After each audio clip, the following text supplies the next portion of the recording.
कि जो लिमिट है हमारा वो साइन एक्स अपॉन एक्स का मैंने वैल्यू बताया था कि लेस देन 1 होता है, फिर हमने साइन एक्स अपॉन एक्स का लेस देन 1। बताओ इसमें कोई कंफ्यूजन है किसी को? तो आगे बढ़े, नहीं है ना? है? आगे बढ़ूं कि किसी को कंफ्यूजन है तो मैं फटाफट डिस्कस करूंगा फिर आगे बढ़ूंगा, जल्दी बोलो। नहीं है? ठीक है, चलो नहीं है तो नेक्स्ट जो छोटा सा एक पॉइंट और क्या है, मान लेता हूं y equal to ten x का graph. Okay, y equal to ten x का ग्राफ, तो dy बाय डी एक्स जो हो जाएगा मेरा वो क्या हो जाएगा सेक स्क्वायर एक्स, और dy by d x at यानी जो कि स्लोप हो जाएगा at x equal to zero पर क्या हो जाएगा जी 1। तो यदि मैं टेन एक्स का ग्राफ ड्रॉ करूं, ठीक है, टेन एक्स का ग्राफ ड्रॉ करूं तो टेन एक्स का ग्राफ भी क्या हो जाएगा जी, टेन एक्स का ग्राफ, ओके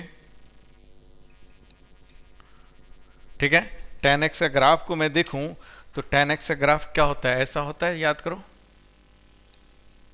यस सर।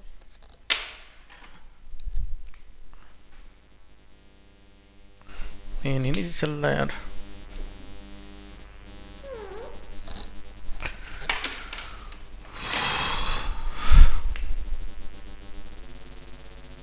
चलो ठीक है इसी से बना देता हूँ, अब ये चल ही नहीं रहा है कोई। ठीक है, तो टेन एक्स का जो ग्राफ होता है हमारा ये होता है, ओके। और इस ग्राफ पर यदि टेंजेंट ओरिजिन पर यदि मैं टेंजेंट ड्रॉ करूं तो ओरिजिन पर टेंजेंट क्या आ जाएगा y equal to M X, तो y इक्वल टू क्या आ जाएगा x, और y इक्वल टू एक्स होगा तो सोच के देखो कि ये इसका ये भी जो पॉइंट बनेगा वो पॉइंट क्या बनेगा, ये ऐसे बनेगा, मतलब ये जो टेंजेंट का इक्वेशन हो जाएगा। तो ये जो टेंजेंट का इक्वेशन हो जाएगा, ठीक है, तो इस टेंजेंट को देखो ये याद रखना सिर्फ जीरो जीरो पर टच कर रहा है, ओके, इस इंटरवल में, ये माइनस फाइव बाई टू से माइनस फाइव बाई टू से ये पाई बाई टू इंटरवल है, इस इंटरवल में सिर्फ जीरो जीरो पे टच कर रहा है, ये मत सोचना कि आगे भी टच कर रहा है, क्योंकि आगे टच करेगा तो तुमको ही पता है कि ओरिजिन से पास नहीं करेगा, जैसे साइन में मैंने स्टोरी बताया था वैसे ही यहाँ पर भी ये स्टोरी होगा। सही बात है कि नहीं, जल्दी बोलो हाँ या ना, सही बात है, ठीक है। तो इसका मतलब हो गया कि माइनस फाइव बाई टू से पाई बाई टू में, ठीक है, माइनस फाइव बाई टू से पाई बाई टू में यदि मैं कुछ स्पेशल रिजल्ट लिखूं, ठीक है, तो क्या क्या दिखेगा, ठीक है, क्या दिखेगा, देखो पहला रिजल्ट क्या हो गया कि रिजल्ट नंबर एक, ठीक है, कि रिजल्ट नंबर एक क्या हो गया कि जीरो से पाई बाय टू में, कि जब x बिलोंग्स टू जीरो से पाई बाय टू में, जीरो से पाई बाय टू में जो टेन एक्स है, टेन एक्स हमेशा क्या होगा, टेन एक्स हमेशा क्या होगा, ग्रेटर देन एक्स होगा। देखो जीरो से पाई बाय टू में टेन एक्स का ग्राफ हमेशा क्या है, पाई बाय टू से। Greater than x. Next point, मतलब पहला पॉइंट ये हो गया, दूसरा पॉइंट कि x यदि माइनस पाई बाय टू से जीरो के बीच में जब होगा तो tan x हमेशा क्या होगा, लेस देन x है, देखो लेस देन। है कि नहीं, लेस देन x है कि नहीं है, अरे है, यस। ठीक है।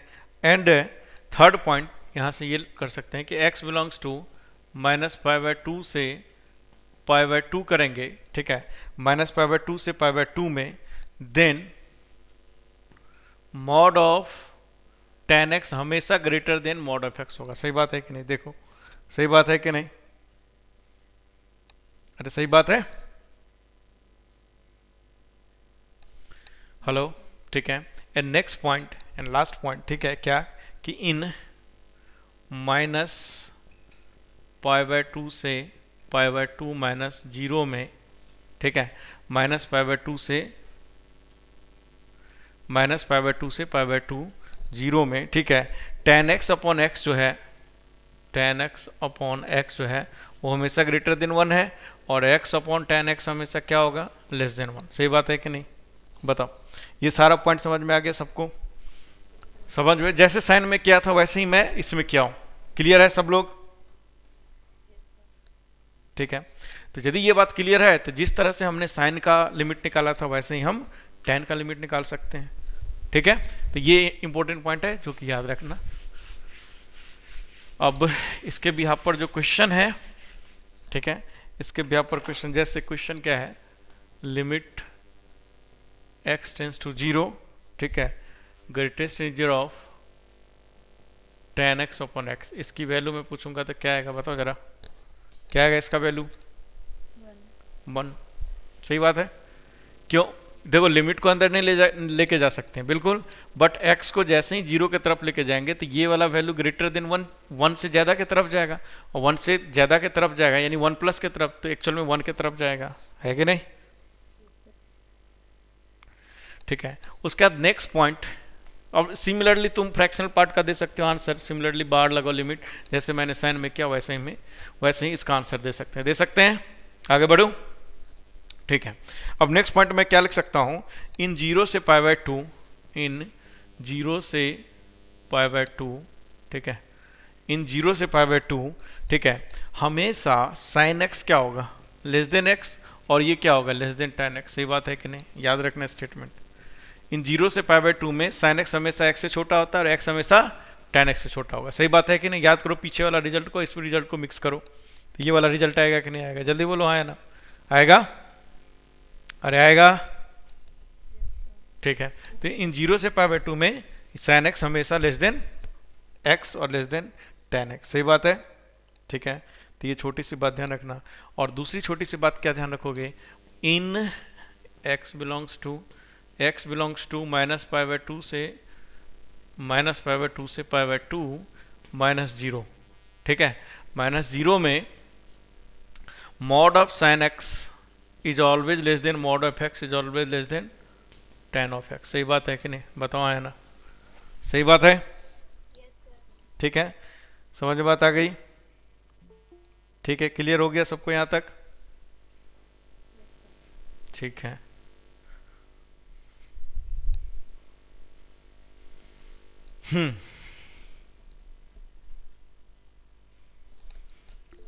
ठीक है। यहां तक में किसी को कोई प्रॉब्लम? आगे बढ़े।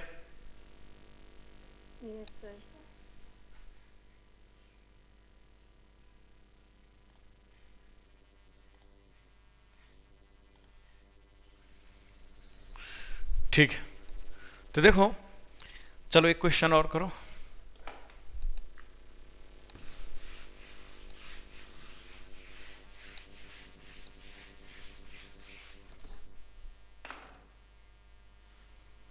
Limit x tending to 0 greatest integer of tan inverse x upon x। इसका आंसर बताना तो क्या आएगा?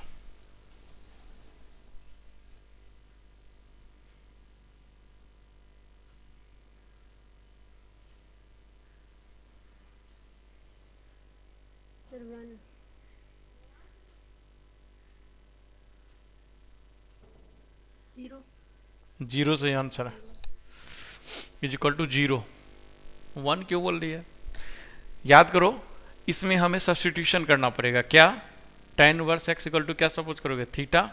तो थीटा को टेंड करो 0 तो x टेंड करो 0 तो थीटा क्या करेगा? टेन 0 करेगा, और यहाँ से x बराबर क्या हो जाएगा? tan थीटा हो जाएगा। अब इसमें सब्सटीट्यूशन कर दो तो ये कन्वर्ट किस में हो जाएगा? x अपॉन tan थीटा हो जाएगा, और x upon tan theta less than 1 होता है, तो किधर की तरफ जाएगा? 0 की तरफ जाएगा। सही बात है। समझ में आया सबको? ओके। तो इनवर्स कभी भी रहे तो उसको हम सब्सटीट्यूशन के थ्रू किस में कन्वर्ट कर सकते हैं? tan में, मतलब सिंपल साइन tan में कर सकते हैं। तो ये ट्रिक याद रखना, जब भी इनवर्स दिखे तो हम ये कर सकते हैं। अच्छा, इनवर्स खत्म हो गया था। इनवर्स का क्वेश्चन प्रैक्टिस कर लिया ना सब लोग? हेलो, इनवर्स के क्वेश्चन प्रैक्टिस कर लीजिएगा। हाँ, सीट में से इनवर्स का जितना क्वेश्चन मैं प्रैक्टिस करने के लिए बोला हूँ सभी लोग उतने क्वेश्चन जरूर प्रैक्टिस कर लेना। चलिए, अब नेक्स्ट हमारा है टॉपिक, छोटा सा टॉपिक है। देखो कि हमने बताया था कि मेरे पास कोई इवन फंक्शन है। ठीक है, मेरे पास कोई इवन फंक्शन है। इवन फंक्शन है तो इवन फंक्शन का यदि x इक्वल टू a लिखूं, और इवन फंक्शन क्या होता है हमारा? इवन फंक्शन क्या होता है? तो ये x इक्वल टू -a हो जाएगा। सही बात है कि नहीं? ठीक है। तो यहां से एक बहुत इंपॉर्टेंट पॉइंट निकल के आता है क्या, कि let limit x tending to 0, ठीक है, a ले लो, let limit x tending to a, और a पर प्लस है f(x) is equal to suppose क्या, मैं इसके लिमिट को एल सपोज किया, देन ठीक है, देन फर्स्ट पॉइंट, क्वेश्चन नहीं है, फर्स्ट पॉइंट कि if F x is an even function then if F x is an even function, ठीक है, देन सोच के देखो कि यदि ये इवन फंक्शन है तो यदि मुझे एक्स ए पर इसकी वैल्यू एल है, यानी इसका लिमिट एल है, ठीक है, एल है, तो एक्स इक्वल टू माइनस ए पर लिमिट क्या रहेगा, एल ही रहेगा, लेकिन ए माइनस ए पर कौन सा लिमिट देगा, आर एच एल। तो if F x is an even function then हम क्या लिख सकते हैं, limit x tending to minus a minus f x is equal to a. बताओ लिख सकता हूँ कि नहीं लिख सकता हूँ, बोलो आया ना, सही बात है, समझ में है सबको, कंफ्यूजन है किसी को, जल्दी बोलो, कंफ्यूजन है, क्लियर है सब लोग, ठीक है। चलिए नेक्स्ट पॉइंट सेकंड, इसी में मैं बोल दूं क्या कि if F x is an odd function, कि एफ एक्स को ऑड बोलूंगा, यदि ऑड फंक्शन होगा तो ये जितने डिस्टेंस पे है उतने ही डिस्टेंस पर ग्राफ बनेगा, इस तरह का बनेगा कि नहीं भाई, ओरिजिन के अबाउट सिमेट्री हो जाएगा, अरे बोलो हाँ या ना, और ये जो वैल्यू हो जाएगा ये क्या हो जाएगा, वैल्यू माइनस एल हो जाएगा। तो यहाँ पर if F x is an odd function then क्या मैं लिख सकता हूँ, देन, और ये माइनस एल है और ये वैल्यू क्या होगा, माइनस ई होगा, ठीक है, देन क्या लिख सकता हूँ, limit x tending to minus a, और माइनस ए का कौन सा देगा, एल एच एल देगा, तो माइनस ए का माइनस ए, और ये कितने के बराबर हो जाएगा, माइनस एल के बराबर हो जाएगा। सही बात है कि नहीं, छोटी सी बात है, क्लियर है।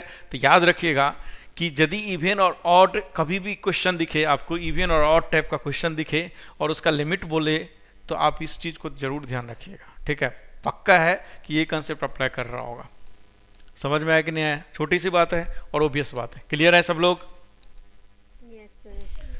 ठीक है। एक छोटा सा और पॉइंट है क्या कि सिमेट्रिसिटी हम जानते हैं कि किसी x इक्वल टू ए के अबाउट सिमेट्रिकल होता है तो फंक्शनल इक्वेशन क्या होता है, ठीक है। सिमेट्रिसिटी मैंने नहीं सारा अच्छा ये चलिए जे एडवांस का कॉन्सेप्ट हो जाता है तो मैं डील नहीं किया होगा, लेकिन आपको पता है, ये याद रखिएगा क्या कि ये मेरा लाइन x इक्वल टू ए है और इस ए के अराउंड कोई फंक्शन मेरा सिमेट्रिकल है, ठीक है, मतलब इसका ग्राफ सपोज ऐसा बन रहा है तो इसका ग्राफ ऐसा बन रहा है, ये एफ एक्स है मेरा, तो यदि ये सिमेट्रिकल होगा तो पक्का है ये जो फंक्शन होगा ना, ये फंक्शन, ठीक है, गारंटी इस बात का कि इस फंक्शनल इक्वेशन को क्या करेगा, सेटिस्फाई करेगा।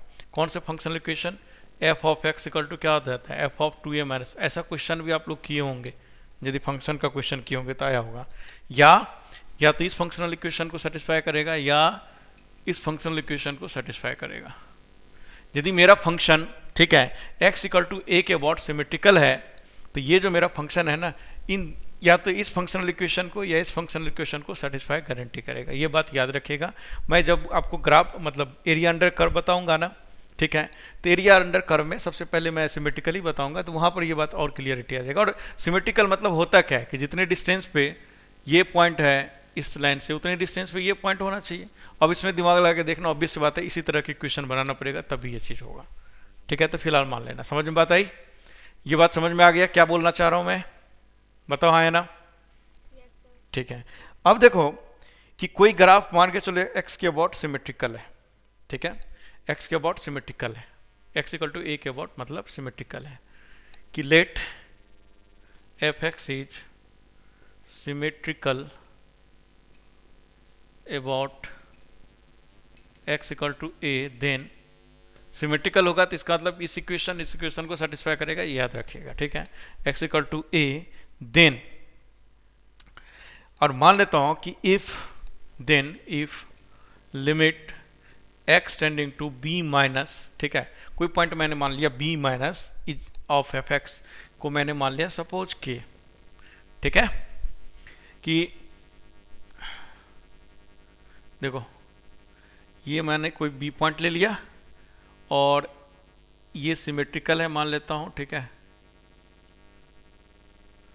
ये सिमेट्रिकल है, तो सिमेट्रिकल है तो ऑब्वियस है तो ये भी ग्राफ ऐसा बनेगा, और ये a डिस्टेंस पर है तो यहाँ a डिस्टेंस थोड़ा सा ग्राफ सेम टाइप का बनेगा, याद रखना, तो ये a डिस्टेंस पे ये डिस्टेंस कितना हो जाएगा, ठीक है।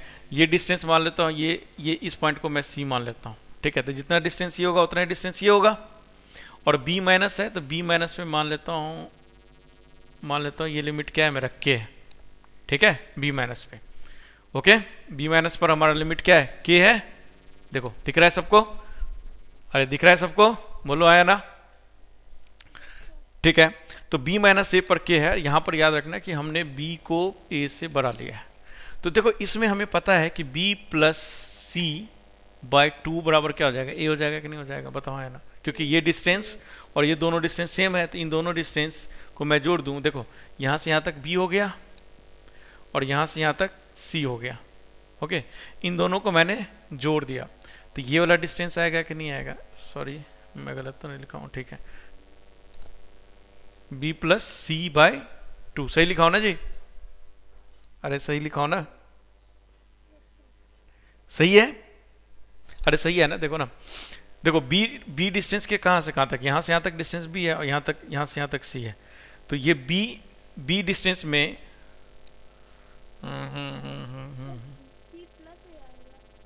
b प्लस ए बराबर b प्लस ए बाय 2 बराबर c, ये होगा, सही है। अब देखो तो b कितना हो गया ये, और ये कितना हो गया, a हो गया ना, ये हो गया a और ये हो गया मेरा b।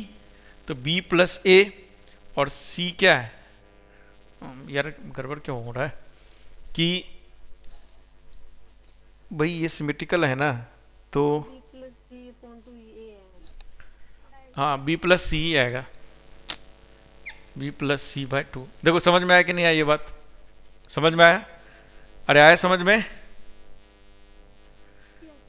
ठीक है, सबको आया समझ में कि नहीं। देखो ध्यान से देखो कि यदि सोच के देखो कि ये मेरा ओरिजिन है, ठीक है, b डिस्टेंस मेरा कितना है, ये डिस्टेंस b है ना जी, और ये डिस्टेंस कितना है मेरा a है, मुझे ये डिस्टेंस a निकालना है। तो ये b में और ये c जोड़ दिया तो ये एक्चुअल में b प्लस सी कितना हो जाएगा, 2a के बराबर हो जाएगा कि नहीं। देखो ना, ये इसमें और आगे जोड़ दोगे ये पूरा, तो ये पूरा कितना हो जाएगा, a का आधा हो जाएगा कि नहीं हो जाएगा, a का डबल। तो ऐसे भी सोच सकते हैं इस बात को। तो b प्लस सी बराबर 2a हो गया, ठीक है। तो यहां से यदि मैं c निकालूं तो ये क्या आ जाएगा, 2a प्लस माइनस b, और ये होगा भी c, ये वैल्यू निकालूंगा तो ये 2a में से इस पूरे b को माइनस कर दूंगा तो क्या निकलेगा, a, ऐसे भी सोच सकते, c निकलेगा, ये ऐसे भी सोच सकते हो। तो c बराबर क्या हो जाएगा, 2a माइनस b हो जाएगा कि नहीं हो जाएगा, बताओ है ना, हो जाएगा। बताओ ये समझ में आया ना सबको, इसमें कंफ्यूजन नहीं है ना, हेलो।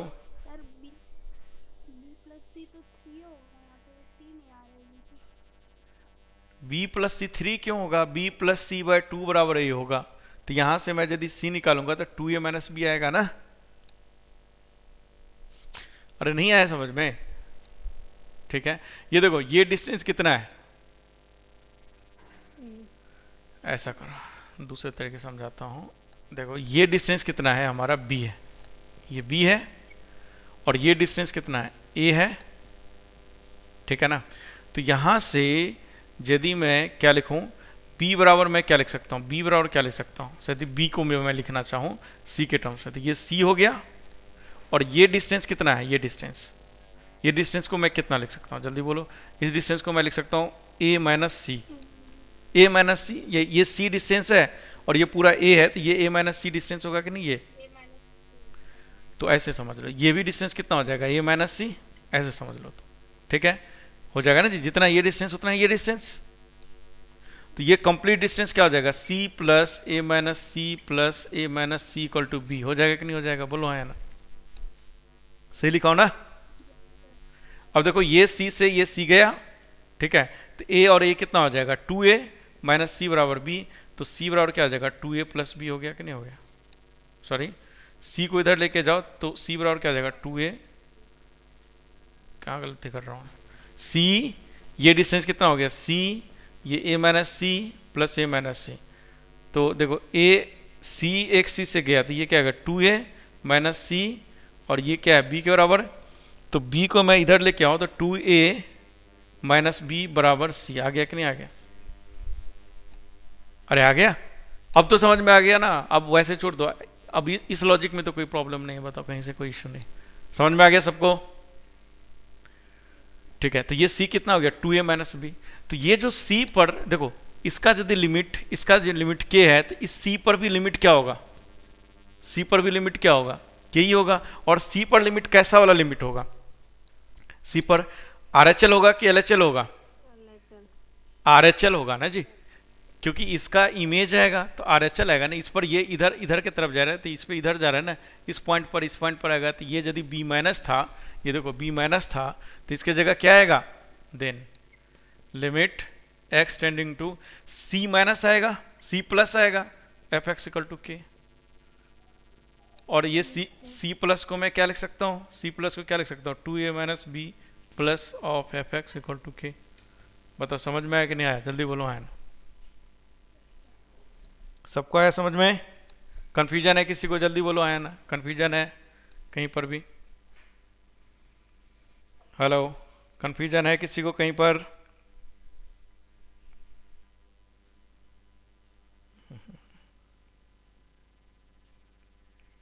अरे नहीं है ना, आगे बढ़ूं?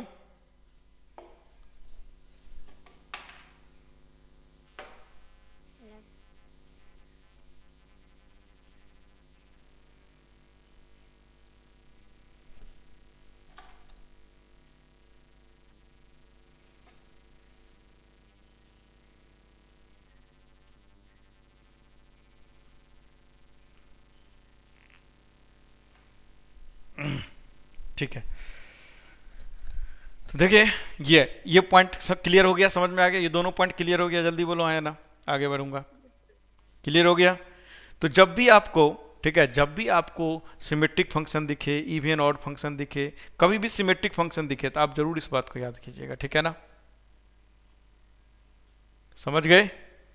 हेलो, समझ में आ गया सबको?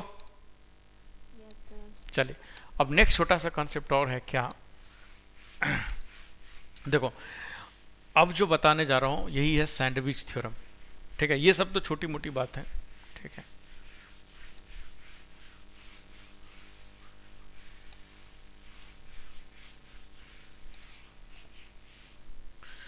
सैंडविच थ्योरम तो बहुत इंपॉर्टेंट है। देखो सबसे टफेस्ट जो क्वेश्चन बनता है ना, इधर से ही बनता है, जो अभी मैं बता रहा हूं, ठीक है, पूरे लिमिट में, ठीक है, सबसे टफेस्ट क्वेश्चन इधर से ही बनेगा।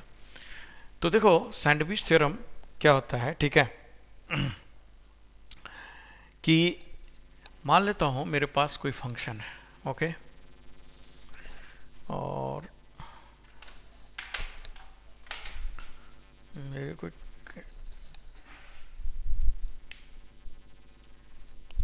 ठीक है, एक फंक्शन मेरे पास, देखो ये फंक्शन है, कुछ भी मान लिया मैंने फंक्शन कैसा भी, और इस फंक्शन को मैंने बोल दिया क्या, gx।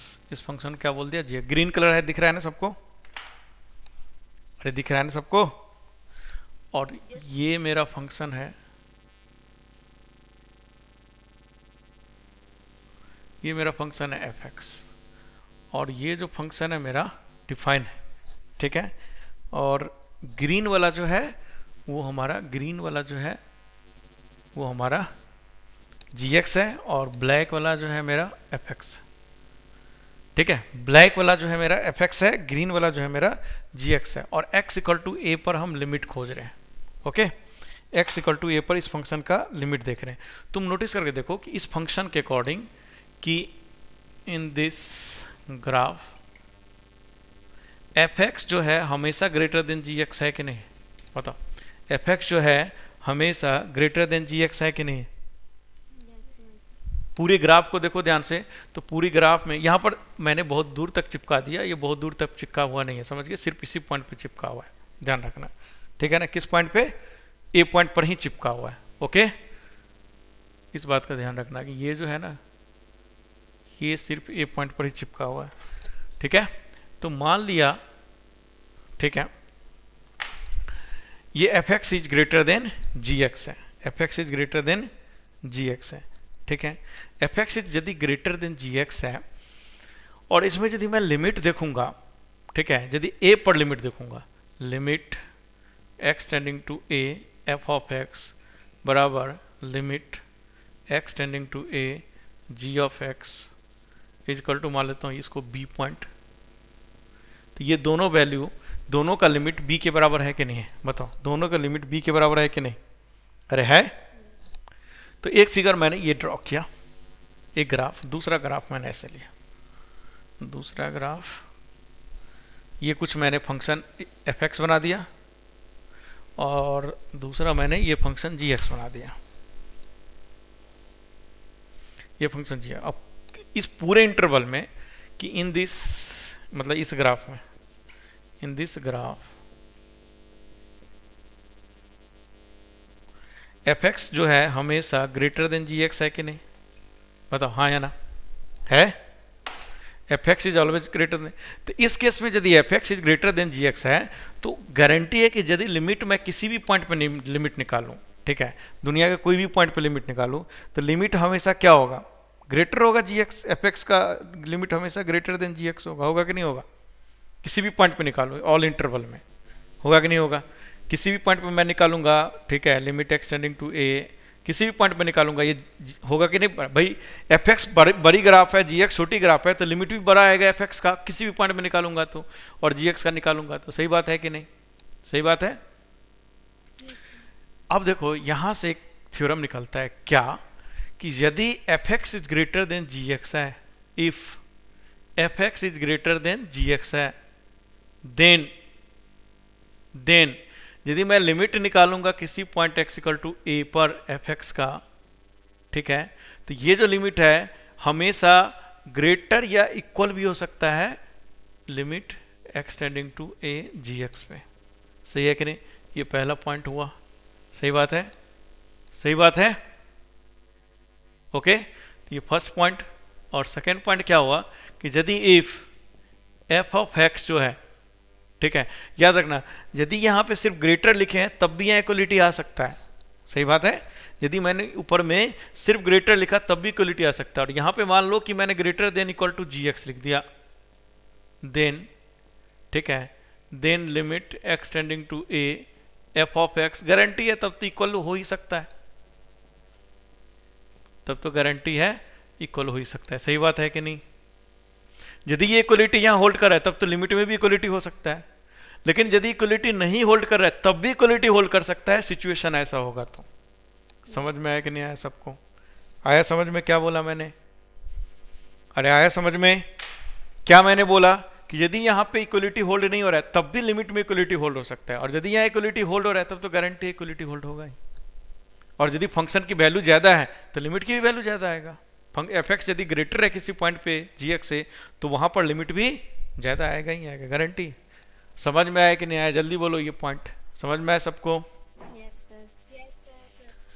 ओके, अब देखो ये पॉइंट समझने के बाद ये ध्यान रखिएगा, ये पॉइंट, ये तो ओबियस सी बात है, आप कहीं भी सोच लीजिएगा, बट ये थोड़ा सा सोचना कठिन होता है, तो उसको ध्यान रखना, कभी भूलना मत।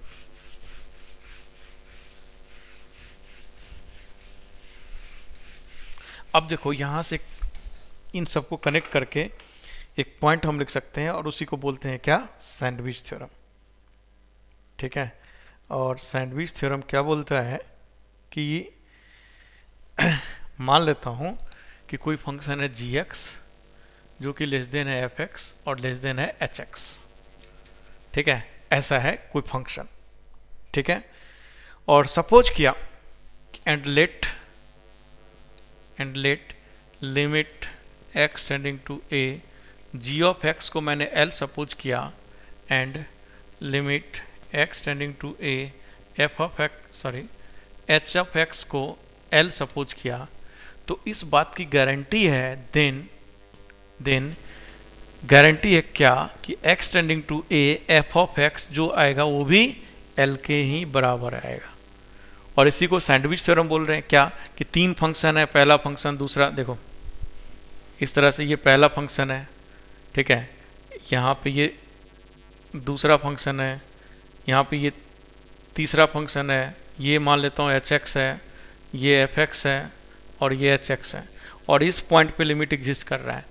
यदि इस पर लिमिट का वैल्यू दोनों सेम है ए, तो गारंटी है एफ एक्स पर भी जो लिमिट होगा, ठीक है, यदि मुझे एच एक्स देखो ये मैंने जी एक्स सपोज किया, जी एक्स पे लिमिट ए है, एच एक्स पे लिमिट ए है, तो गारंटी है इन दोनों के बीच में एफ एक्स फंक्शन है, तो एफ एक्स पर भी गारंटी है ए लिमिट होगा। सही बात है कि नहीं? मतलब कि सैंडविच जो आप खाते हो तो सैंडविच में क्या होता है, ऊपर में एक ब्रेड होता है, नीचे में एक ब्रेड होता है, और बीच में क्या होता है, मसाला होता है ना जी। तो इसी से नाम पर है सैंडविच थ्योरम। अब ऊपर वाला ब्रेड और नीचे वाला ब्रेड आपके मुंह में गया तो इस बात की गारंटी है कि मसाला भी आपके मुंह में ही जाएगा, है कि नहीं? ऐसा हो सकता है कि ऊपर वाला ब्रेड और नीचे वाला ब्रेड, मान लो ऊपर वाला ब्रेड मुंह में गया और नीचे वाला नहीं गया, तो जरूरी नहीं कि मसाला मुंह में जाएगा, हो सकता है कि फिर नीचे चला गया। ओके, तो इन शॉर्ट में मतलब यही इसी को बोलते हैं सैंडविच थ्योरम। यहाँ पे जाके सैंडविचेस हो गया कि दो फंक्शन के बीच में, देखो दो फंक्शन के बीच में ये हो गया ऊपर वाला ब्रेड, ये नीचे वाला ब्रेड, और ये मसाला हो गया, ये दोनों मुंह में गया तो गारंटी एफ एक्स भी मुंह में जाएगा, मतलब मसाला भी मुंह में जाए। लेकिन ये मुंह में नहीं गया तो जरूरी नहीं है कि एफ एक्स मुंह में जाएगा ही जाएगा, वो जा भी सकता है नहीं भी जा सकता है। लेकिन ये यदि हो रहा है, इन दोनों का लिमिट सेम आ रहा है, तो गारंटी है एफ एक्स का लिमिट इन्हीं दोनों के बराबर आएगा। समझ में आया कि नहीं आया? आया? और ये सैंडविच थ्योरम जो है बहुत ही खतरनाक होता है, मतलब ये छोटा सा पॉइंट है, इससे क्वेश्चन जो है ना पूरी लिमिट में सबसे टफेस्ट क्वेश्चन इधर से ही बनता है। आपके इस बार जो पेपर हुआ है उसमें भी इससे क्वेश्चन आया था एक, ठीक है? जाके अभी मैं कराता हूँ, जाके उस क्वेश्चन को भी करना, अभी मैं बताता हूँ कौन सा नंबर क्वेश्चन था। तो देखो जब भी सैंडविच थ्योरम, जब देखो लिमिट निकालने का मैंने बहुत सारे मेथड बताया, ठीक है? अब नंबर तो याद नहीं है कितने सारे। ओके, जब भी आपको लिमिट किसी भी मेथड से नहीं काम करेगा ना, तो आपको ये सोचना पड़ेगा कि यार ये पक्का सैंडविच थ्योरम अप्लाई होगा। सैंडविच थ्योरम मतलब क्या, कि हमको एफ एक्स, कोई फंक्शन एफ एक्स की दिया है और इस फंक्शन का मुझे क्या निकालना है, लिमिट निकालना है, ठीक है? अब इस फंक्शन का तो लिमिट निकल ही नहीं रहा है, तो इस फंक्शन से थोड़ी सी बड़ी एक फंक्शन सपोज करेंगे, इस फंक्शन से थोड़ी सी बड़ी दूसरा फंक्शन सपोज करेंगे, और ये दोनों फंक्शन का लिमिट यदि सेम आ गया तो ये बीच वाले का भी लिमिट सेम आएगा कि नहीं आएगा? आएगा? ये बात बताया हूं। तो ऐसे आपको सोचना, और ये सोचना इतना आसान नहीं है, इसीलिए ऐसा क्वेश्चन क्या होता है, टफ होता है। जैसे एक क्वेश्चन मैं लेता हूं, रिमेनिंग आपके सीट में भी है, और एक क्वेश्चन आपके टेस्ट पेपर में भी आया था, ठीक है? तो जैसे एक क्वेश्चन मैं लेता हूं,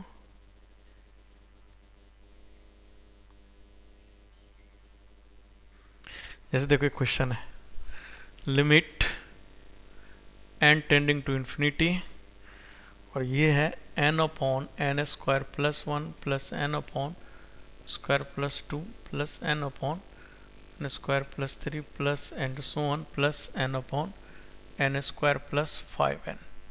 ओके, ये क्वेश्चन है, इसमें तुम लिमिट अप्लाई करो, ठीक है? तो इन्फिनिटी बाय इन्फिनिटी फॉर्म है कि नहीं? अरे है ना इन्फिनिटी बाय इन्फिनिटी फॉर्म। और तुम यदि इसको सेपरेट करोगे तो सेपरेट तो हम कर ही नहीं सकते हैं। बताओ, लिमिट इसमें लगा सकते हैं अलग अलग? लगा सकते हैं क्या? लगा सकते हैं क्या? जल्दी बोलो, आया ना? नहीं लगा सकते। क्यों? क्योंकि यदि इसमें लिमिट लगाए तो ये भी अनडिफाइंड, ये भी अनडिफाइंड, तो ये अनडिफाइंड अनडिफाइंड प्लस प्लस में चला जाएगा, तो ऐसे तो लिमिट लगा ही नहीं सकते। हम तो बोले ही नहीं थे भाई, ऐसे बोले थे क्या कि मैंने बोला था ना कि यदि लिमिट एफ एक्स प्लस जी एक्स रहे एक्स टेंडिंग टू ए, तो इसमें सेपरेट तभी कर सकते हैं जब ये दोनों लिमिट में से कोई एक लिमिट डिफाइन हो। लेकिन यहाँ तो सारे लिमिट क्या है, सारे लिमिट इनडिटर्मिनेट फॉर्म है, अनडिफाइंड नहीं, इनडिटर्मिनेट फॉर्म है, और इंटरमीडिएट फॉर्म है तो हम नहीं लगा सकते, सेपरेट नहीं कर सकते। कर सकते हैं क्या सेपरेट? नहीं कर सकते हैं। सेपरेट नहीं कर सकते तो क्या आप इसको एलसीएम ले सकते हो? जैसे इमेजिन करके देखो, एलसीएम तो पॉसिबल ही नहीं है। और दिमाग लगा के देखो, नहीं। अब इस क्वेश्चन को जब आप तुम नोटिस करो, जितने मेथड है आपके पास, दिमाग सोच करके देखो, कोई मेथड नहीं अप्लाई करने होने वाला है यहाँ पर, कोई मेथड यहाँ पर अप्लाई नहीं होने वाला है। यदि नहीं होने वाला है तो पक्का है यहाँ पर क्या अप्लाई होगा, क्या अप्लाई होगा? Sandwich theorem. सैंडविच थ्योरम के लिए मैं दिमाग लगाऊंगा क्या, कि इससे एक छोटी, ये जो मेरा फंक्शन है, ये मेरा फंक्शन है, इस फंक्शन को मैं सपोज कर लिया एफ एक्स, इससे छोटी एक फंक्शन डिसाइड करूंगा और इससे एक बड़ी फंक्शन डिसाइड करूंगा, और उन दोनों फंक्शन की वैल्यू, उन दोनों फंक्शन का limit n tending to infinity पर यदि मैं सेम लेके आ गया तो पक्का है इसका भी लिमिट वही होगा। समझ गए? तो चलो डिसाइड करते हैं। मान लेता हूँ कि एक फंक्शन जी एक्स डिसाइड करता हूँ, जी एक्स मैं क्या करता हूँ, देखो सब इन सभी में ये जितना है, इन सभी में सबसे छोटा वाला कौन है, ये वाला नंबर है कि नहीं, ये वाला टर्म है कि नहीं, अरे ये वाला टर्म है कि नहीं सबसे छोटा। इस वाले टर्म को, ठीक है, इस वाले टर्म को मैं जोड़ देता हूँ 5n times, n upon n square plus 1, फिर से n upon n square plus 1, n upon n square plus 7। कितने बार जोड़ देता हूँ, कितने कितने, देखो 1 से लेकर कहाँ तक गया है, 5n तक, तो मैं इसको 5n तक जोड़ दिया।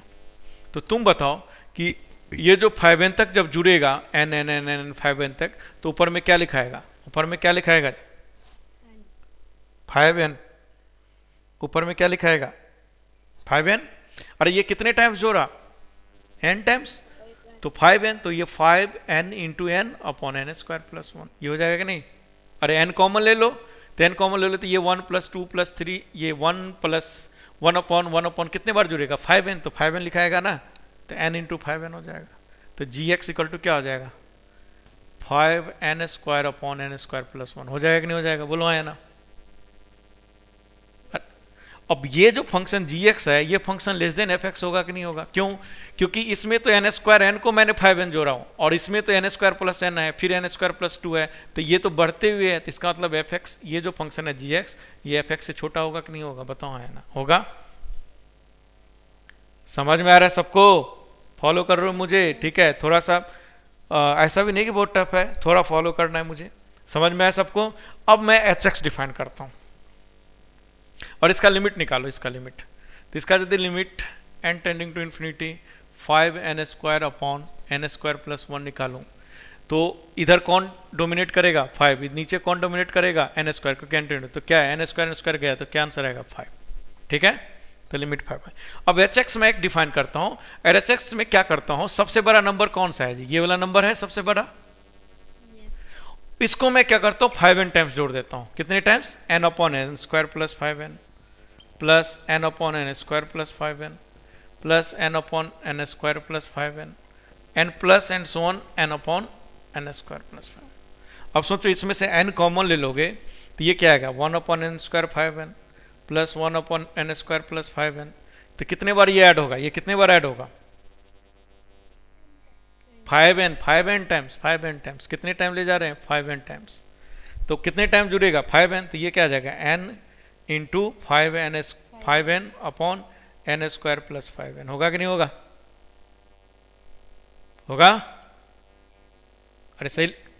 अब तुम बताओ ये जो एच एक्स वाला फंक्शन है, इस वाले में सबसे बड़ा वाला को 5n टाइम्स जोड़ रहा हूं, तो इस वाले फंक्शन से ये वाला फंक्शन ग्रेटर होगा कि लेसर होगा, ग्रेटर होगा, तो इसका मतलब यहां से एच एक्स क्या हो गया, H x greater than g x हुआ कि नहीं हुआ, सॉरी एफ एक्स हुआ कि नहीं हुआ, हुआ कि नहीं हुआ, जल्दी बोलो आया ना, बिल्कुल हुआ। अब इसका यदि मैं लिमिट निकालूं n टेंडिंग टू इन्फिनिटी, तो ये क्या है 5n स्क्वायर, तो डोमिनेटिंग टर्म यही होगा, यहां से 5n स्क्वायर डोमिनेटिंग टर्म, तो ये क्या निकल रहा है 5।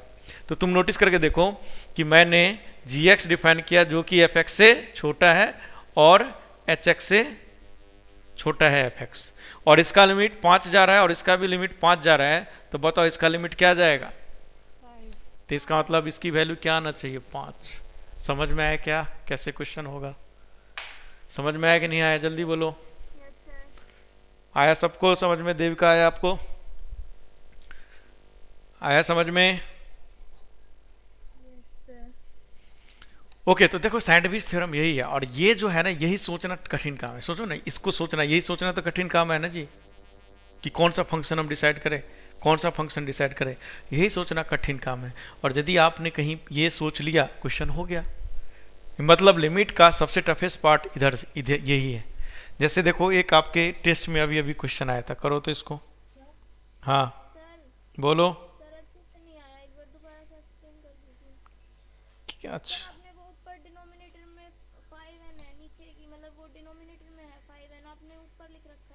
अरे यार तुम समझे नहीं क्या, देखो कि ये 1 है, मतलब इसमें टोटल नंबर ऑफ टर्म्स कितना है बताओ,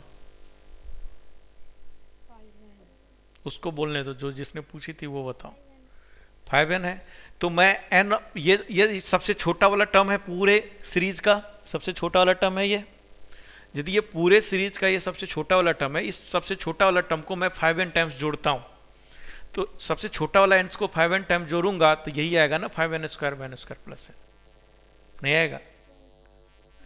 फिर मैंने एच एक्स डिफाइन किया, सबसे बड़ा वाला टर्म को लिया और सबसे बड़ा वाला टर्म को कितने बार जोड़ दिया, 5n टाइम्स जोड़ दिया। तो सबसे बड़ा वाला टर्म को 5n टाइम्स जोड़ दिया तो कितना बना, इतना बना। अब मैंने लॉजिक भी बताया, n कॉमन लेकर के दिखाया थोड़ा, तो हो गया कि नहीं हो गया इतने के बराबर, बताओ हाँ है ना। क्लियर है सब लोग? ठीक है, तो देखो एक टेस्ट में आपका पेपर में आया था अभी अभी ये क्वेश्चन। हाँ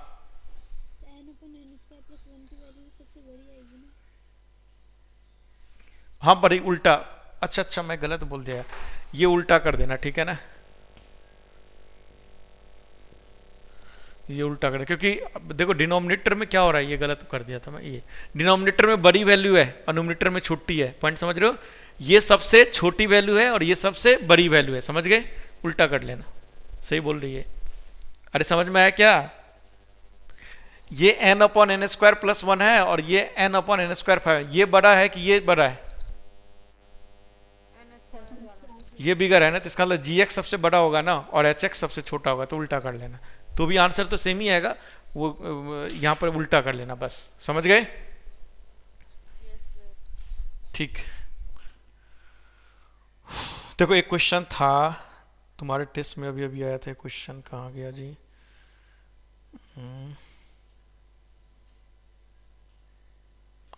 ये देखो बैच 2 क्वेश्चन नंबर कौन सा था,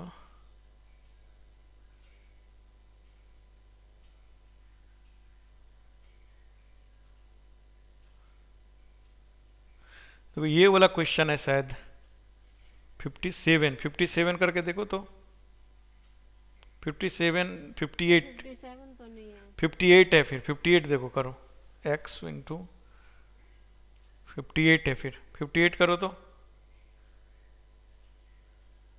58 ही है, x into greatest integer 1/x plus 2/x plus 15/x है, करके देखो तो इसको,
आंसर सी है क्या?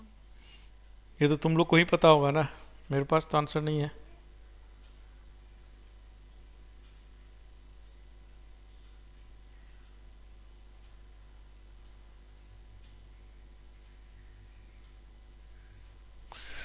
आ गया सबका, आया, जल्दी बोलो, आया ना।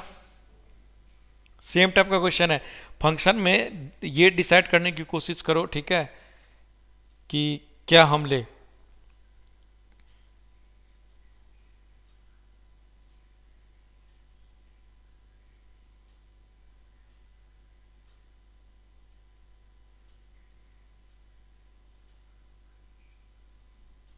फंक्शन क्या डिसाइड करे, यही मेन डिसाइड करना है।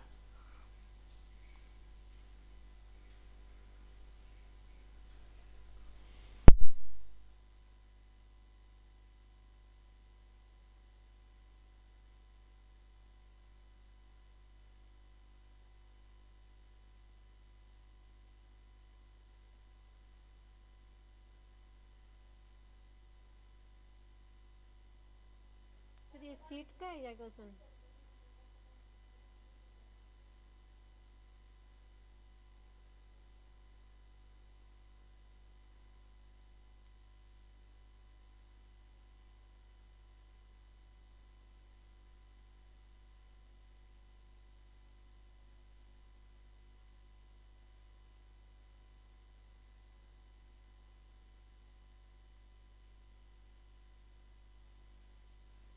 इसमें सैंडविच थ्योरम लगाने की जरूरत नहीं है, डायरेक्टली हो जाएगा क्वेश्चन। ये सर ये डायरेक्टली किया था, सैंडविच नहीं लगाई। बिल्कुल आ जाएगा आंसर, सैंडविच लगाने की जरूरत ही नहीं है इसमें।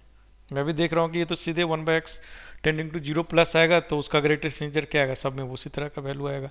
कुछ कुछ वैल्यू के बाद वो चेंज हो जाएगा। ये तो इजी क्वेश्चन था, कुछ नहीं था।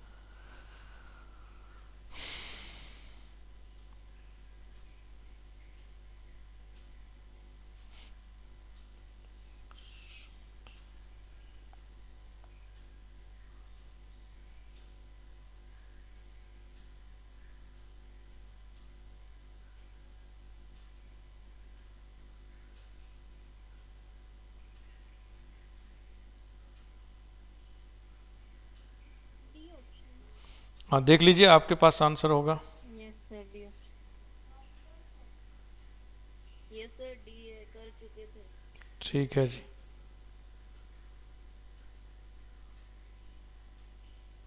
चलो इस क्वेश्चन करो।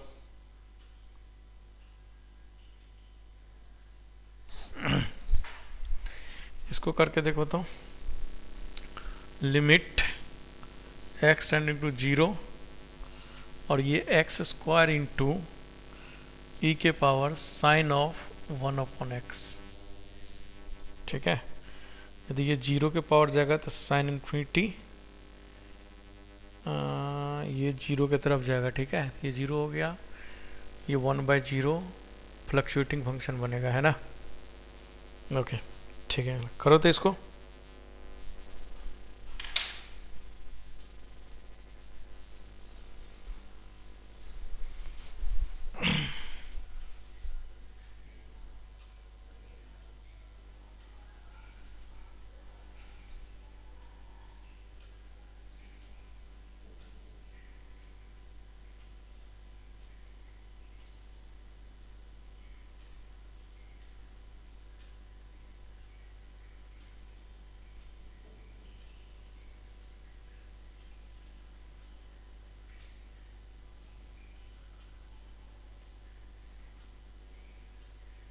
सर एक्स की पावर 2 है क्या? नहीं, हाँ x पावर 2 है, सही है।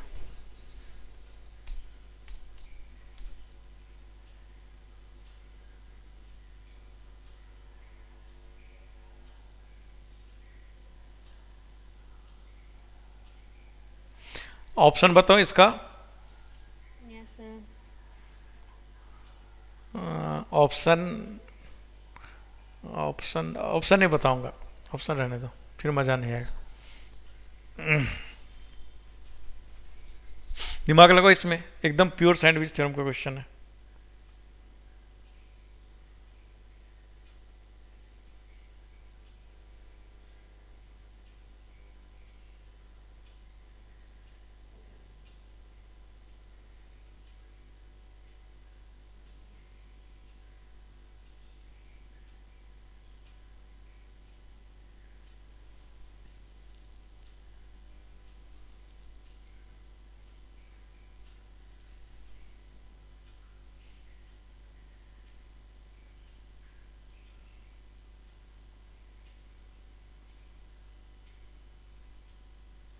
सर आंसर 1 है क्या? नहीं,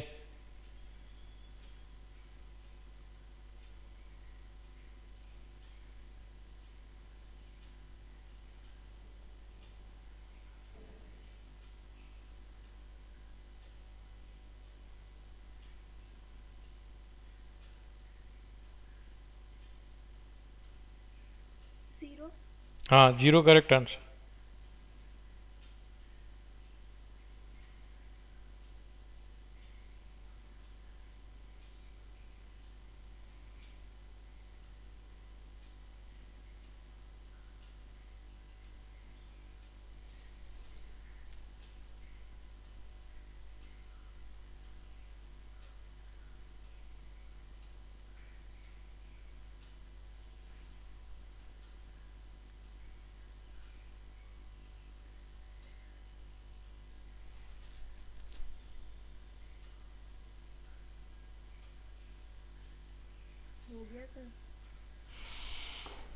देखो सबको आ गया? No sir. देखो दिमाग लगाओ इस क्वेश्चन, अब ये क्वेश्चन जो है ना, आप दिमाग लगा के देखो, कोई और मेथड से होगा? ये तो फ्लक्चुएटिंग फंक्शन है कि नहीं?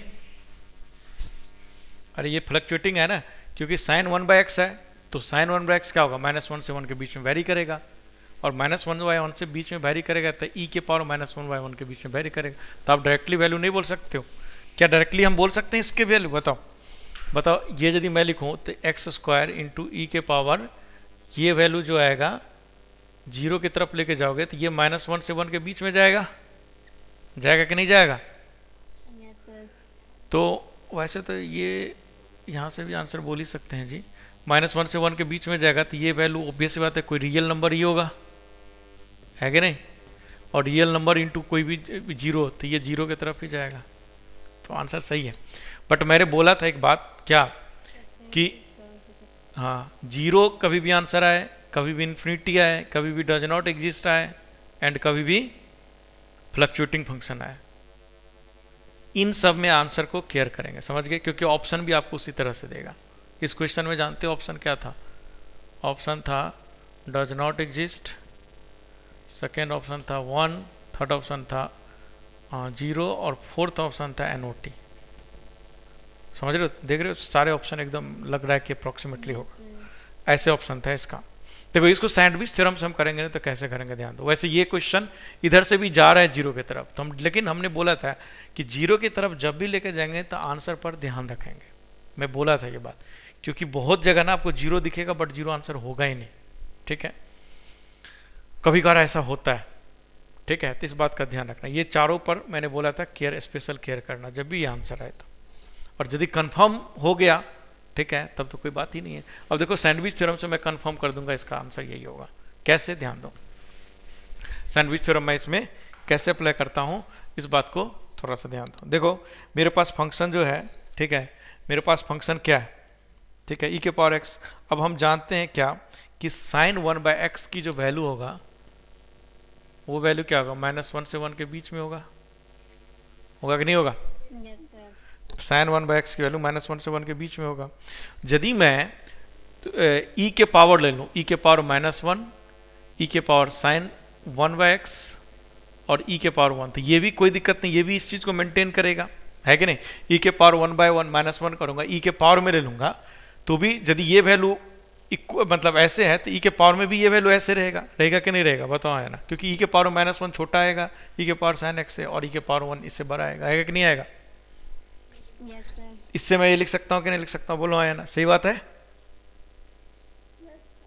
ठीक है। अब मैंने क्या किया, क्योंकि मुझे क्या लाना है यहाँ पर क्या लाना है? यहाँ पर लाना है मुझे x²। तो मैंने क्या किया, x² तो पॉजिटिव चीज़ है, तो x² को मैंने इन सभी में मल्टीप्लाई कर दिया, तो x² को मल्टीप्लाई कर दिया, तो ये x² बाय क्या हो गया? e less than x² into e के power sine 1/x is less than e into x²। हो गया कि नहीं हो गया?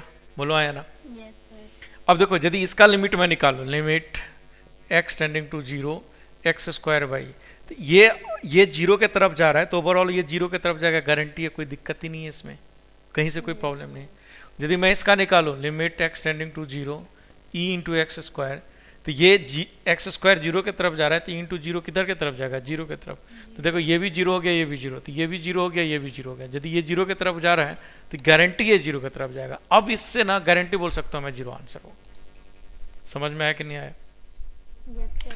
तो देखो सैंडविच थ्योरम में ना, देखो बहुत कम क्वेश्चन जनरली पूछता है सैंडविच थ्योरम से, ऐसा नहीं कि पूछ, लेकिन पूछा मतलब टफेस्ट क्वेश्चन लिमिट से पूछेगा तो वो सैंडविच थ्योरम से हो।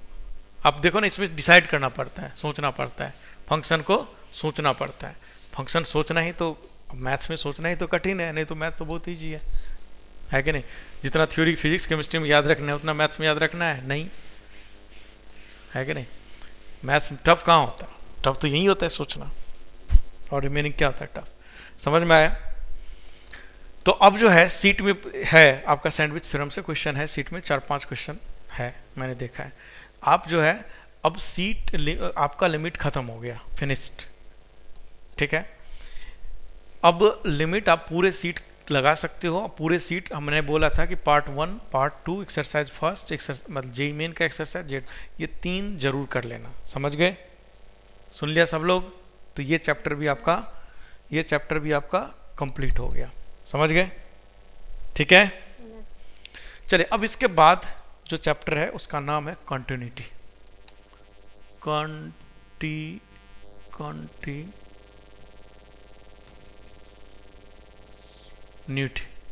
ठीक है, कंटिन्यूटी। इसके बाद का जो चैप्टर का नाम है उसका नाम है कंटिन्यूटी।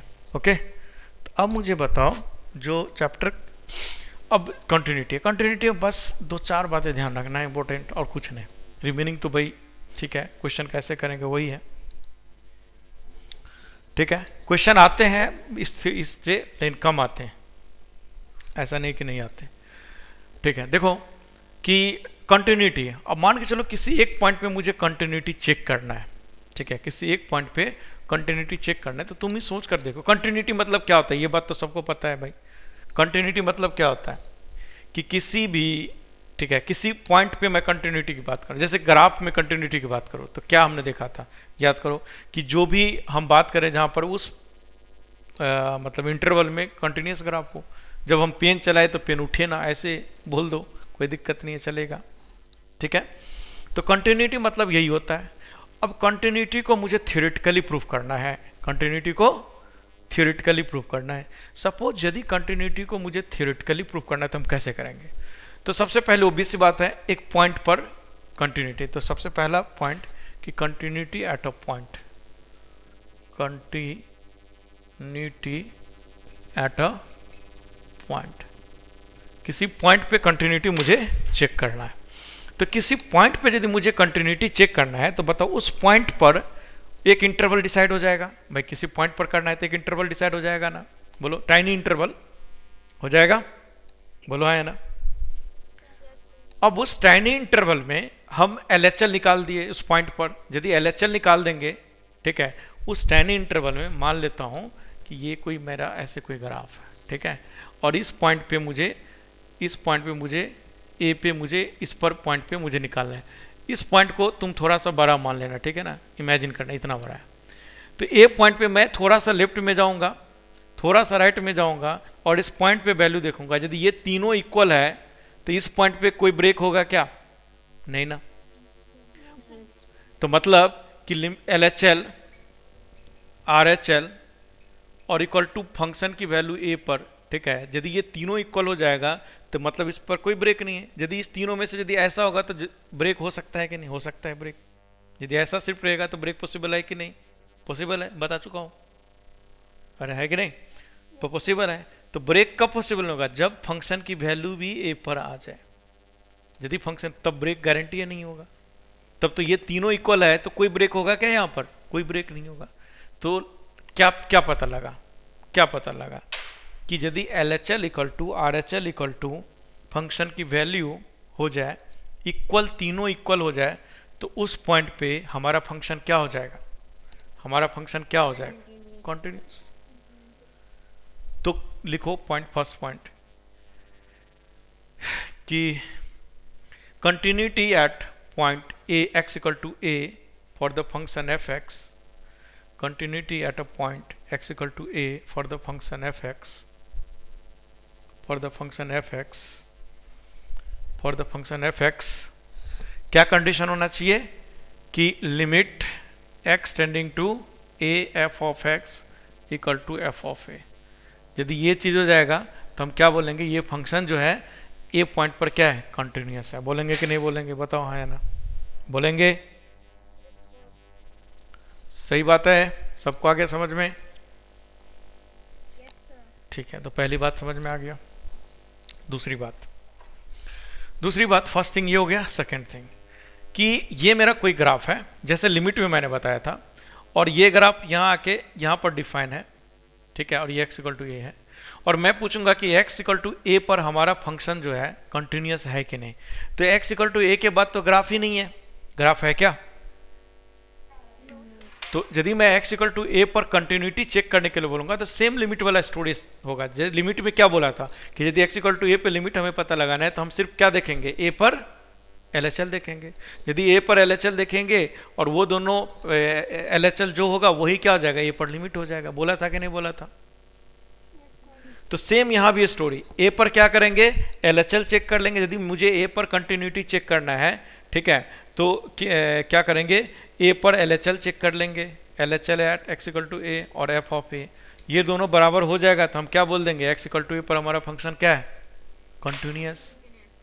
और सिमिलरली यदि इस तरफ होता, यदि सिमिलरली इस तरफ होता तो उस वहां पर क्या चेक करना पड़ता, R H L at x equal to a, at x equal to a. समझ में आया कि नहीं आया? दूसरा पॉइंट ये हो गया आपका, दूसरा पॉइंट ये हो गया, ठीक है, कि यदि मुझे एंड पॉइंट राइट, मतलब जो भी है इंटरवल, इंटरवल का राइट पॉइंट पता है, राइट मोस्ट पॉइंट पता है, तो राइट मोस्ट पॉइंट पर हमें यदि फंक्शन की कंटिन्यूस पता लगाना है तो मैं इसको प्रूव कर दूंगा। लेफ्ट मोस्ट पे पता लगाना है तो R H L equal to f ये प्रूव कर दूंगा। समझ में आता है? तो दूसरा पॉइंट ये हो गया। क्लियर हो गया सबको? क्लियर हो गया? अपने लैंग्वेज में इसको लिख लेना, अपने लैंग्वेज में इसको लिख लेना। अब तीसरा पॉइंट आता है, ठीक है, थर्ड पॉइंट क्या है कि मुझे, ये तो किसी पॉइंट पर था, ये वाला जो पॉइंट था, ये किसी पॉइंट पर हमें कंटिन्यूटी पता लगाया, मुझे किसी इंटरवल में मुझे कंटिन्यूटी पता लगाना है, ठीक है। यदि मुझे किसी इंटरवल में पता लगाना है तो क्या पता लगाना पड़ेगा, क्या करना पड़ेगा, सोच के बताओ, जल्दी बताओ, कि किसी इंटरवल में मुझे कंटिन्यूटी पता लगाना है तो उसके लिए क्या करना पड़ेगा? सिंपल सी बात है, सिर्फ एंड पॉइंट से हो जाएगा काम? सोच के देखो, इंटरवल के हर एक पॉइंट पे कंटिन्यूअस होगा तभी हम बोल सकते हैं कि उस इंटरवल में कंटिन्यूअस है। सही बात है कि नहीं? क्या बोलेंगे कि जो भी इंटरवल गिवन है, मान के चलो इंटरवल ए से बी गिवन है, तो इस ए से बी के बीच में जितने पॉइंट्स है उन सारे पॉइंट्स पे हमारा फंक्शन क्या होना चाहिए, कंटिन्यूअस होना चाहिए। यदि मेरे को ऐसे गिवन है ए से बी, तो हम क्या बोलेंगे, ए से बी के बीच में जितने पॉइंट्स है सभी पे कंटिन्यूअस होना चाहिए, साथ के साथ ए पॉइंट पर भी होना चाहिए और बी पॉइंट पर भी होना चाहिए। बट इसमें नहीं बोलेंगे ए और बी पे होना चाहिए। और इस ए पर कैसे चेक करेंगे, इस वाले मेथड से, और इस बी पे कैसे चेक करेंगे, इस वाले मेथड से। समझ में आया कि नहीं आया? आया समझ में? तो लिखो थर्ड पॉइंट, लिखो third point,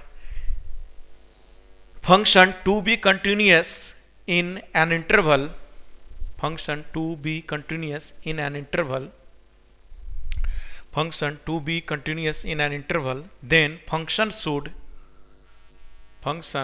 to be continuous in entire interval, entire interval ज़्यादा सही वर्ड है, entire interval लिख लिया, entire interval, then function should continuous at each and every point of entire interval, each and every point of entire interval।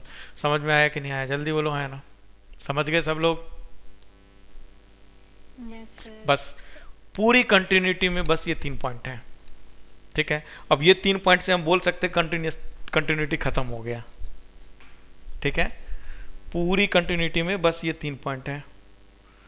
ये बंद कैसे हो गया? हाँ, इस 3 पॉइंट के अलावा सिंपल सी बात है, सारा कुछ मेथड आता है। लिमिट में क्या बताया था, L H L equal to R H L, उसके बाद क्या था, कुछ नहीं था, है कि नहीं?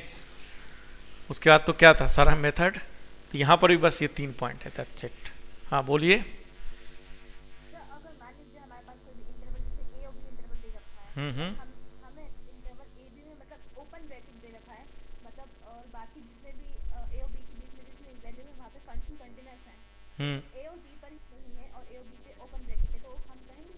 बिल्कुल कहेंगे, हम ए बी पे थोड़ी चेक करना है, कहेंगे कंटिन्यूअस है, ठीक है। हाँ बिल्कुल, यदि क्लोज ब्रैकेट होगा तो ए बी पर भी हमें चेक करके बताना पड़ेगा, तभी हम बोल सकते हैं कि इस इंटरवल में कंटिन्यूअस है। तो पूरी की पूरी मतलब कंटिन्यूटी चैप्टर का यही थीम है, ठीक है। यहाँ तक में कोई दिक्कत नहीं। अब मेन स्टोरी आता है भाई, इससे स्टोरी से थोड़ी काम चलता है, आपको ही पता है, क्वेश्चन सॉल्व करने आना चाहिए, अल्टीमेट गेम तो वो है। तो चलो सबसे पहले जो मैंने अभी तक पढ़ा है उसका थोड़ा सा एप्लीकेशन कर लेते हैं, ओके। जैसे एक छोटा सा question low, discuss continuity of f of x equal to x square minus 9 upon x minus 3 जब x नॉट इक्वल टू 3 है एंड इक्वल टू 7 जब x इक्वल टू 3 है एट x इक्वल टू 3। ठीक है, बताओ।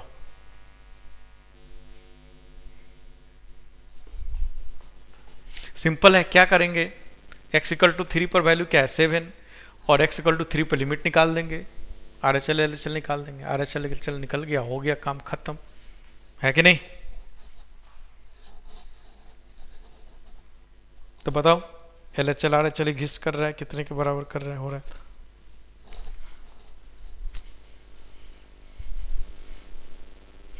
अरे तुम लोग का क्लास मैं शाम को ले लूं थोड़ा लंबी लंबी क्लास, कि सुबह का ही लूं, बोलो। नहीं, मैं सोच रहा था जब तक राजेंद्र सर का नहीं है तब तक मैं 2.5-3, मतलब यदि कंबाइंड बोलोगे तो थोड़ा सिलेबस जल्दी खत्म हो जाएगा, 3-4 3.5 घंटा ले लूंगा। तो फिजिक्स तो नहीं हो रहा है ना अभी। अच्छा, कल ही बस बचा है, पहले मेरे को बोलती तो मेरे को तो पता ही नहीं। चलो फिर ठीक है, तो फिर मॉर्निंग में ही लूंगा जो चल रहा है, अदरवाइज मैं सोच रहा था कि थोड़ा सा कंबाइन ले लूंगा तो जल्दी फटाफट खत्म हो जाएगा, क्योंकि ठीक है भाई, तो फिर मॉर्निंग में ही लूंगा। चलो कोई बात नहीं, हमें क्या, फिलहाल तो मुझे कोई दिक्कत नहीं, मॉर्निंग में भी ले सकता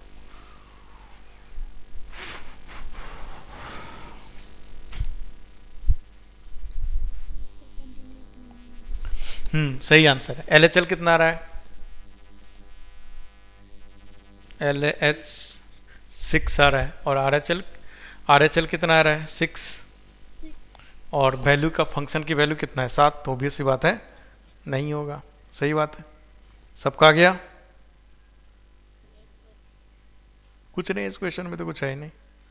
चलो इसको करो, तो discuss the continuity at x equal to 1, function है मेरा x square minus 1 upon x minus 1, जो x लेस देन 1 है, x इक्वल टू 1 पे, x इक्वल टू 1 पे हमारे 2 है, and L N into e के power 1 bye minus 1 greater than 1 है। ओके ठीक है, और एट एक्स इक्वल टू 1 पे।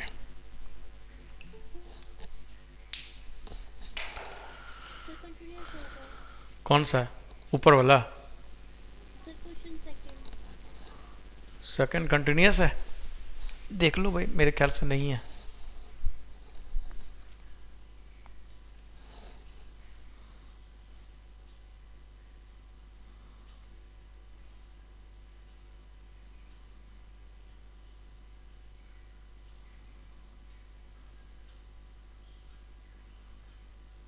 यस सर, आरएचएल इक्वल नहीं होगा।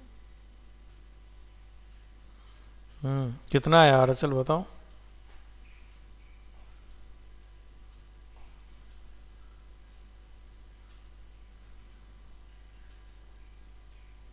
यस सर, नहीं है। Are H L L H L की वैल्यू बताओ। एलएचएल -2 आया है। एल एच एल -2 आया, आर एच एल कितना आया, आरएचएल निकालो, नहीं उनसे पता चलेगा। नहीं आर एच एल भी निकालो।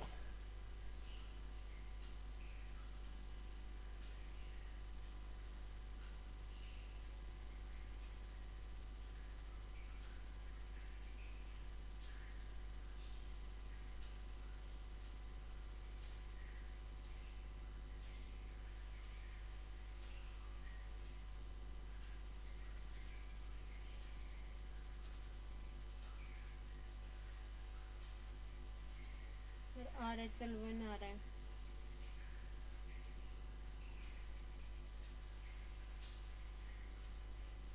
आर एच एल 1 कहाँ से आएगा, ई के पावर समथिंग आएगा मेरे ख्याल से।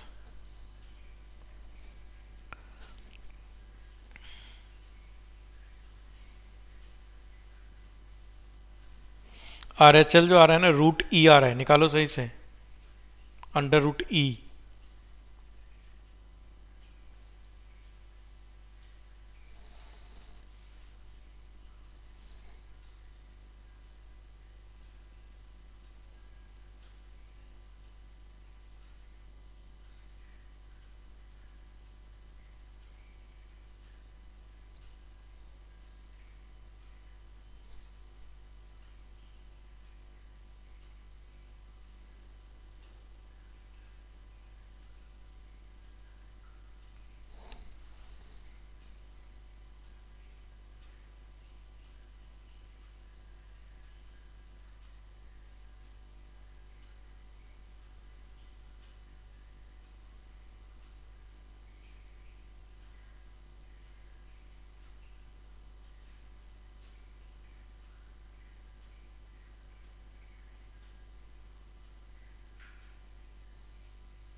आ रहा है, चल ई के पावर हाफ आ रहा है, बताओ आ रहा है कि मैं करूं? भाई लिमिट निकालना है जी। कौन से फॉर्म पर जा रहा है बताओ ये? यदि 1 पुट करोगे तो 1, ठीक है, और ई के पावर क्या हो जाएगा? 1 अपॉन 0 प्लस आ जाएगा, तो ई के पावर 0 प्लस।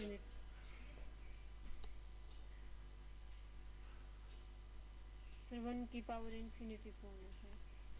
अरे उसको पीछे की तरफ लाओ ना, तो 1 अपॉन एक्स स्क्वायर माइनस 1, तो 1 अपॉन क्या हो जाएगा? ये 0 पॉइंट समथिंग, तो 1 अपॉन बहुत छोटी वैल्यू, तो ये और ये क्या हो जाएगा? 1 पुट करेंगे तो लॉग बेस ई। अच्छा 1 से ठीक है।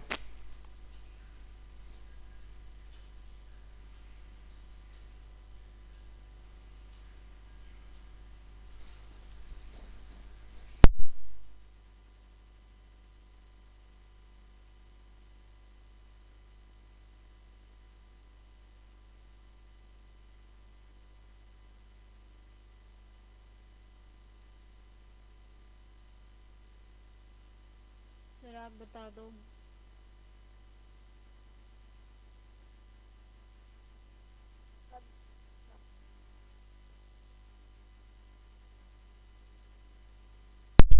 हाँ जी, ये कौन से फॉर्म पे बताओ जल्दी, कौन से फॉर्म पे? 1 के पावर इन्फिनिटी फॉर्म है ना जी। देखो 1 के पावर इन्फिनिटी फॉर्म में, क्यों? क्योंकि तुम नोटिस करके देखो कि ये ln है और ये 1 पुट करें तो ln ही हो जाएगा, तो ये पूरा क्या आ जाएगा 1, और ये 1 अपॉन ये 1 पॉइंट समथिंग है 000 माइनस 1, तो ये क्या आएगा 0.0001 1 अपॉन, तो ये इन्फिनिटी की तरफ जाएगा ना, तो ये 1 के पावर इन्फिनिटी फॉर्म है कि नहीं? ठीक है, तो ये 1 के पावर इन्फिनिटी फॉर्म है। ओके, अब ये 1 के पावर इन्फिनिटी फॉर्म है, तो 1 के पावर इन्फिनिटी फॉर्म में क्या होता था, याद करो क्या होता था? अरे क्या होता था? एफ एक्स में से क्या हो जाता था? -1 हो जाता था और जी एक्स मल्टीप्लाई में चला जाता था। अरे याद करो, तो क्या होता था? एक्सपोनेंशियल के पावर लिमिट एक्सटेंडिंग टू 1, ठीक है, 1 प्लस इनफैक्ट, और जी एक्स मेरे पास क्या है 1/x² -1, तो ये क्या आ जाएगा मल्टीप्लाई में इनटू ln क्या हो जाएगा ln xe, और ये क्या आ जाएगा -1। देखो सही बात है कि नहीं? समझ में आया यहाँ तक? ये तो ऑब्वियस सी बात है, ठीक है। अब ये ऑब्वियस सी बात है, तो देखो xc -1 है, तो यहाँ से मैं क्या लिख सकता हूँ, इसको तुम थोड़ा सा और कर दो बेटर रहेगा, x² -1, इसको लिख सकता हूँ ln e plus ln x -1, ये 1 1 गया है कि नहीं? तो ये क्या हो गया 1/x² -1 इंटू, अब ln x है, तो ln x का फॉर्मूला क्या बताया था जी? क्या बताया था भाई? ln x का फॉर्मूला क्या था? लिमिट एक्सटेंडिंग टू 0, ln क्या लिखते थे 1 + x/x,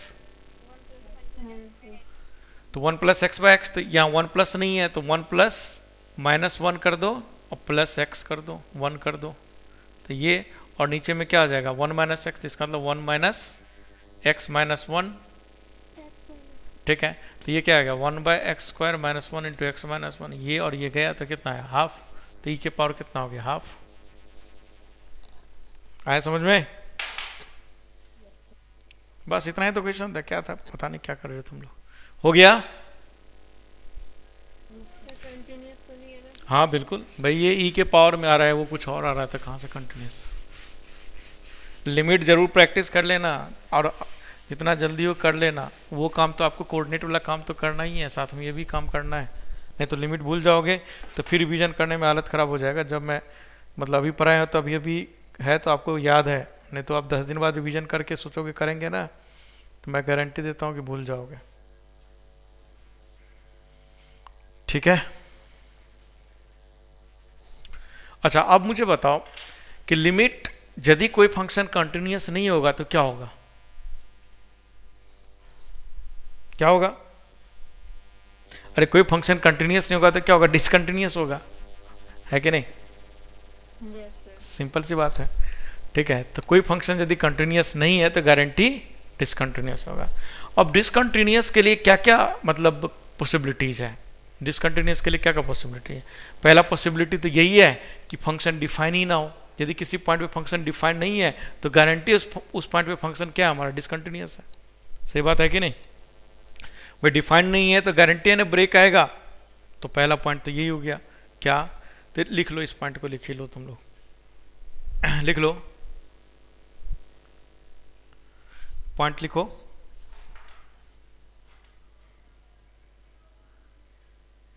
लिखो reasons of discontinuity, reasons of discontinuity, first point लिखो,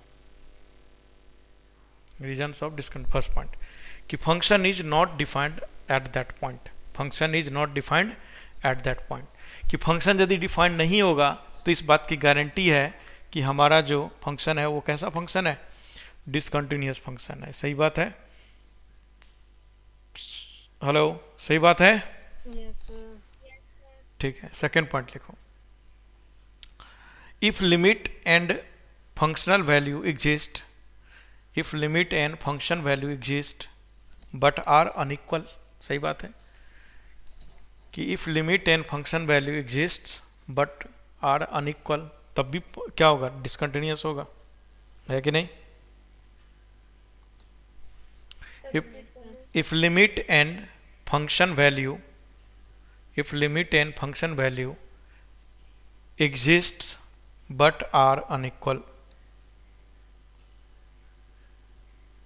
but are unequal,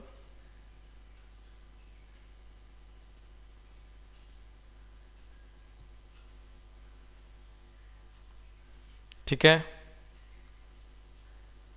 yes sir.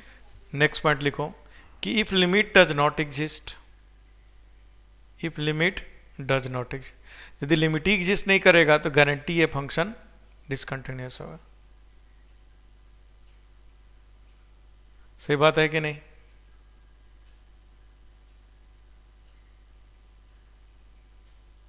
Yes sir, सही बात।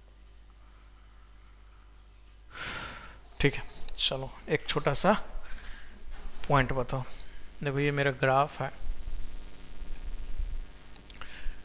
और ये मान लेता हूँ एक्स एक्सिस, वाई एक्सिस, और ये 2 पर, ठीक है, 2 पर मेरा ये फंक्शन है 2 4, ठीक है, 2 4, और 4 पर जो है, ठीक है, 4 पर कुछ इस तरह से फंक्शन आया, ऐसे यहाँ पर ओपन मान लो, 4 के बाद तुम ले लो 6, ठीक है। चलो आंसर मिलाने के लिए आज ले लो 7, और 7 पर तुम यहाँ ले लो, यहाँ ओपन रखो, यहाँ क्लोज कर दो, ठीक है। 7 पर ये, और ये ले लो तुम 9 पर, और 9 पर जो है हमारा ये ऐसा है, 9 पर ये है, और यहाँ है, यहाँ से ले लो 10, चलो 10 पे, 10 पे ऐसा है, और ये ले लो,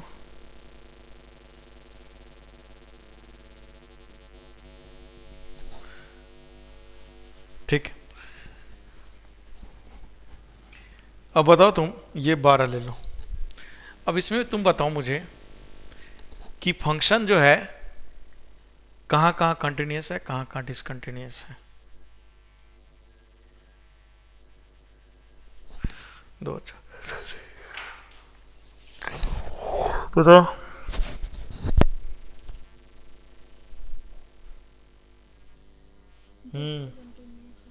और पे डिसकंटिन्यूअस।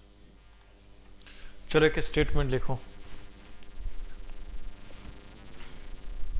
स्टेटमेंट लिखो कि भाई इन दिस, लिखो this graph is discontinuous at, this graph is discontinuous at, this graph is discontinuous at 2, 4, 7, 9, 12। सही बात है? 2,4,7,9,12, ठीक है। सेकेंड पॉइंट लिखो, सेकेंड पॉइंट लिखो, और सेकेंड पॉइंट बहुत इंपॉर्टेंट है, ध्यान रखना।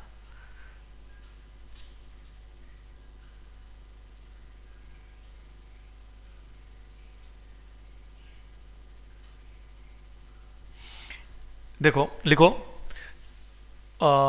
ग्राफ मतलब function in its domain, function in their domain, function in their domain is discontinuous at, function in their domain is discontinuous at, is discontinuous at, function in their domain is discontinuous at,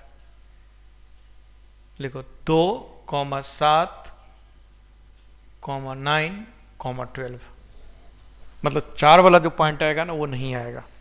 समझ में आया कि नहीं आया statement, बताओ। मतलब sir जो 4 है वो डोमेन में नहीं है इसके। बिल्कुल, क्योंकि 4 पर फंक्शन डिफाइन ही नहीं है, और 4 पर फंक्शन डिफाइन ही नहीं है तो डोमेन में इंक्लूड करेंगे क्या? यदि मैं इसका डोमेन पूछूंगा तो डोमेन में 4 को लोगे क्या? नहीं लोगे। तो जब डोमेन में ही नहीं है तो हम कंटिन्यूस डिसकंटिन्यूस क्यों बताएंगे? समझ में आया लॉजिक? दोनों स्टेटमेंट समझ में आया कि नहीं आया? बहुत इंपॉर्टेंट स्टेटमेंट है, ध्यान रखना है स्टेटमेंट। तो ये बात क्लियर है कि देखो सबसे इंपॉर्टेंट बात क्या है कि जब भी आपसे कोई पूछेगा ना कि बताओ tan x जो है, tan x जो है वो कंटिन्यूस है कि नहीं, तो क्या बोलोगे आप? क्या बोलोगे? tan x कंटिन्यूस है कि नहीं, क्या बोलोगे? उसके डोमेन में आप क्या बोलोगे? यदि tan x कंटिन्यूस है या नहीं है तो आप बोलोगे क्या कि सिंपल सी बात है, डिसकंटिन्यू मतलब tan x जो होता है वो फंक्शन कंटिन्यूस होता है, ठीक है। और यदि सॉरी डिसकंटिन्यूस होता है, और यदि मैं पूछूंगा tan x जो है अपने डोमेन में कंटिन्यूस होता है कि नहीं, तो क्या बोलोगे? कंटिन्यूस होता है। तो जब भी आपको डोमेन वर्ड इस्तेमाल करें तो याद रखना डोमेन में से उन वैल्यू को हटाना है जहां पर फंक्शन डिफाइन नहीं है। और यदि आपको सिंपली पूछा तो आपको इंटायर मतलब सिंपल सी बात है, जैसे tan x का ग्राफ बनाएंगे तो ग्राफ क्या है? डिसकंटिन्यूस ग्राफ है। tan x का ग्राफ कैसा है? डिसकंटिन्यूस ग्राफ है। तो जब tan x की बात करेंगे तो हम इंटायर रियल नंबर की बात करेंगे। जब आपसे डोमेन की बात नहीं पूछेगा ना तो आप यूं समझो कि इंटायर रियल नंबर की बात कर रहा है, मतलब उसकी ग्राफ की बात कर रहा है वो, ठीक है। tan x जो भी स्टैंडर्ड फंक्शन होता है, यदि सिंपली कुछ डोमेन वर्ड नहीं लिखा है तो आप समझना है कि उसका जो ग्राफ है ना उस ग्राफ के अकॉर्डिंग पूछ रहा है कि भाई हमारा जो फंक्शन है कंटिन्यूस है या नहीं है। समझ गए? और यदि डोमेन बता दिया तब आपको सिंपल से बात है डोमेन में बताना है। तो लिखो एक statement, tan x is discontinuous function, tan x is discontinuous function, tan x has discontinuous graph, ऐसे लिखना tan x has discontinuous graph, या tan x is discontinuous in entire real number, ऐसे लिख सकते हो, ठीक है। समझ बात है? सेकेंड पॉइंट देखो, tan x is continuous in their domain, tan x is continuous in their domain. समझ में आया कि नहीं आया बताओ? समझ गए सब लोग? हेलो, देखो ये बहुत इंपॉर्टेंट पॉइंट है, इस बात का ध्यान रखना, ठीक है, कि जब भी कंटिन्यूटी का सिंपल बात करे डोमेन मेंशन नहीं है तो वो इंटायर रियल नंबर की बात कर रहा है, मतलब उसका जो ग्राफ होता है ना उस ग्राफ के अकॉर्डिंग बात कर रहा है, ठीक है। तो एक और पॉइंट लिख लो, we will always consider continuity of graph until and unless, we will consider continuity of graph until and unless, we will consider continuity of graph until and unless domain is not mentioned, domain is not mentioned। यदि domain mention नहीं है तो हम पूरी graph का continuity की बात करेंगे, यदि डोमेन मेंशनड है, ठीक है, यदि डोमेन मेंशनड है तो हम ग्राफ की बात नहीं करेंगे, डोमेन की बात करेंगे। समझ गए? सब लोग को समझ में आ गया? tan x वाला समझ में आया, क्या था ये? tan x वाला ये था कि tan x का जो डोमेन होता है, tan x का डोमेन क्या होता है बताओ, क्या होता है? -π/2 to π/2। tan x का डोमेन होता है ये, अरे tan x का डोमेन होता है real number minus odd multiple of π/2, real number minus odd multiple of π/2, ये होता है ना। Yes sir. तो उस इंटरवल में tan x का ग्राफ क्या है, कंटिन्यूअस है, क्योंकि डोमेन में जो वैल्यू है वो इंक्लूड करेंगे ही नहीं, तो रिमेनिंग वैल्यू पर क्या है, फंक्शन तो कंटिन्यूअस है कि नहीं। लेकिन उसका ग्राफ मैं पूछूंगा इंटायर रियल नंबर में, तो ग्राफ क्या है, डिसकंटिन्यूअस है, ये बात तो बोल रहा हूं, ठीक है, समझ में आया? Yes sir. कौन पूछी थी वो बताओ, समझ में आया? ठीक, तो ये हो गया। हाँ, sir sin x n pipe continuous हो गया डिसकंटिन्यूस? साइन एक्स तो हमेशा कंटिन्यूस है ना जी, साइन एक्स का डिसकंटिन्यूस, साइन एक्स को कहीं प्रॉब्लम ही नहीं। सर n पाइप में पता है कि पॉजिटिव आएगा नीचे नेगेटिव आएगा। तो उससे क्या फर्क पड़ता है, कंटिन्यूस है ना, ग्राफ देखो ना यार, ग्राफ देखो कहाँ गया है, ये पाई है, सॉरी π/2 है, ये क्या है, पाई है, ये है ना जी। तो यदि मैं पाई पर पता लगाऊंगा, ठीक है, तो पाई पर तुम नोटिस, वैसे ग्राफ से ही दिख रहा है ना भाई कि ये कंटिन्यूस है, अदरवाइज तुम निकालोगे भी ना, फॉर्मूला लगाओगे तो आएगा सेम आंसर। ये ग्राफ से मत जाके देखना कि देखो लेफ्ट और राइट, समझ गई, फॉर्मूला लगाओ, समझ गई। आगे सर नेगेटिव आएगा। फिर मैं तुमको बोल रहा हूँ कि यहाँ पे ग्राफ से मत लेफ्ट और राइट जाना, बताओ, लेकिन ग्राफ क्या बताओ, तो ग्राफ कंटिन्यूस है कि डिसकंटिन्यूस है पेपर, फिर कंटिन्यू। तो आप फार्मूला लगाओ, फार्मूला जो बताया था मैं साइन एक्स अपॉन एक्स का, ठीक है, उससे लिमिट निकालो पाई पर, ओके।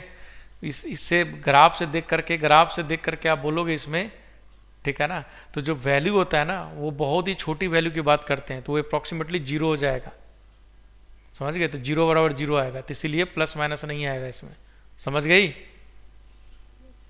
ठीक, ओके।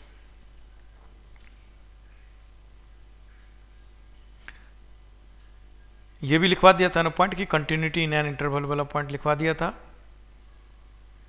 और लिखवा दिया था ना जी।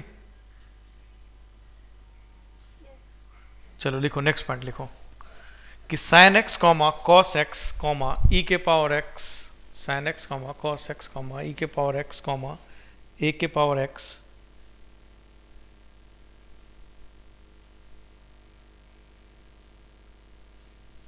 Sign x comma cos x comma e के पावर एक्स कॉमा ए के power x comma mod x comma tan inverse x comma cot inverse x sine x comma cos x comma e के power x comma a के power x comma mod x comma tan inverse x comma cot inverse x comma any polynomial function comma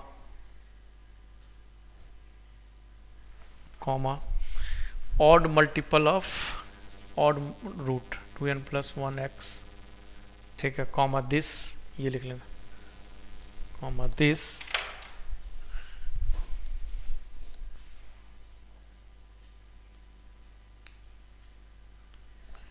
comma this are continuous in entire real number, are continuous in entire number real number, सही बात है कि नहीं। ये सारे function का graph याद करो, कंटिन्यूस था कि नहीं। सर log x भी आएगा। log x नहीं, log x r पॉजिटिव में कंटिन्यूस होता है, भूल जाए। log x का ग्राफ क्या होता है, समझ गया, लिख लिया सब लोग।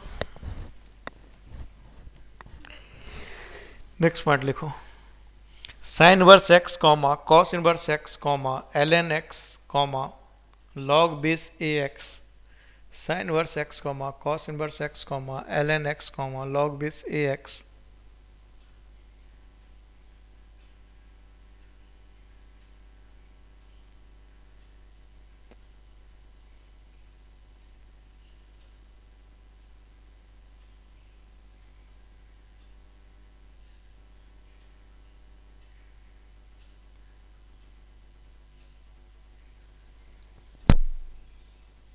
Sine inverse x comma cos inverse x comma ln x comma log base A x have continuous graph, have continuous graph. सही बात है, इसका जो ग्राफ होता है कंटिन्यूस होता है। और ग्राफ कहाँ होता है पता ही है सबको भाई, जहां जो डिफाइन है उसमें ग्राफ की बात करें, ग्राफ की बात करें। ग्राफ मतलब याद है ना कैसा ग्राफ होता है, तो मतलब फिर उनके डोमेन में।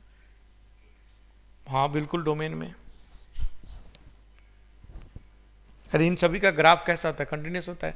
तो ये भी लिख सकते हैं कंटिन्यूस इन देयर डोमेन भी लिख सकते हो, चलेगा। अब नेक्स्ट पॉइंट लिखो, इधर लिख लो फंक्शन, उधर लिख लो डिसकंटिन्यूटी पॉइंट। ठीक है, फंक्शन लिख लो और इधर लिख लो राइट हैंड साइड में डिसकंटिन्यूटी पॉइंट। लिख लिया? Yes sir. लिखो tan x comma sec x किधर डिसकंटिन्यूस होता है, tan x comma sec x किधर डिसकंटिन्यूस, तो लिखो ऑड मल्टीपल ऑफ 2n + 1 × 5/2। लिख लिया?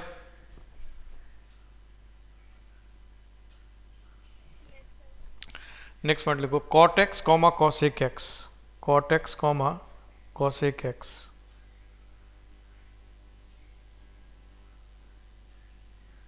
cot x comma, first point बोला था मैं tan x comma sec x, second point बोला हूं cot x comma cosec x।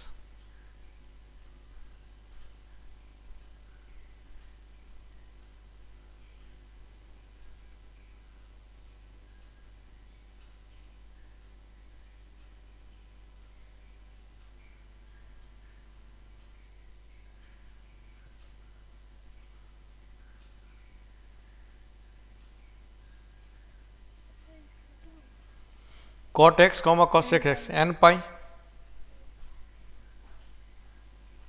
Next लिखो greatest integer x comma fractional part of x, greatest integer of x comma fractional part of x किधर होगा discontinuous, integer. बिल्कुल integer पे। Third लिखो signum of x, signum of x किधर होगा, -1 0 zero पर होगा, -1 0 1 पर थोड़ा ना, जीरो पर होगा सिर्फ। 0 पर।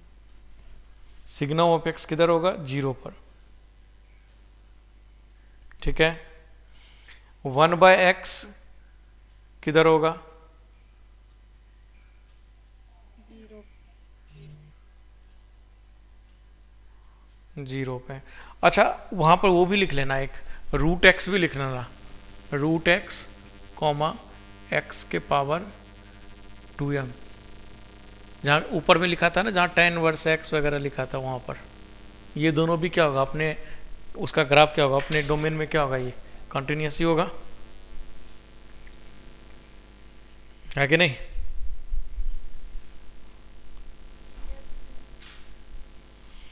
चलिए समझ में आ गया यहाँ तक सबको, एकदम कुछ नहीं है, सब जो मैं पढ़ाया हूँ ग्राफ में उसी को मैंने लिखवाया है यहाँ तक। सही बात है।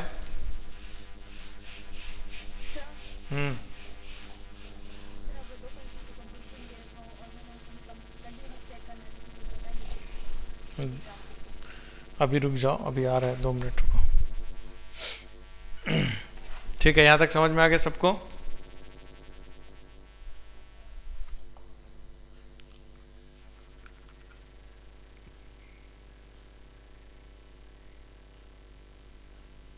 आ गया, यहाँ तक समझ में आ गया सबको। Yes sir.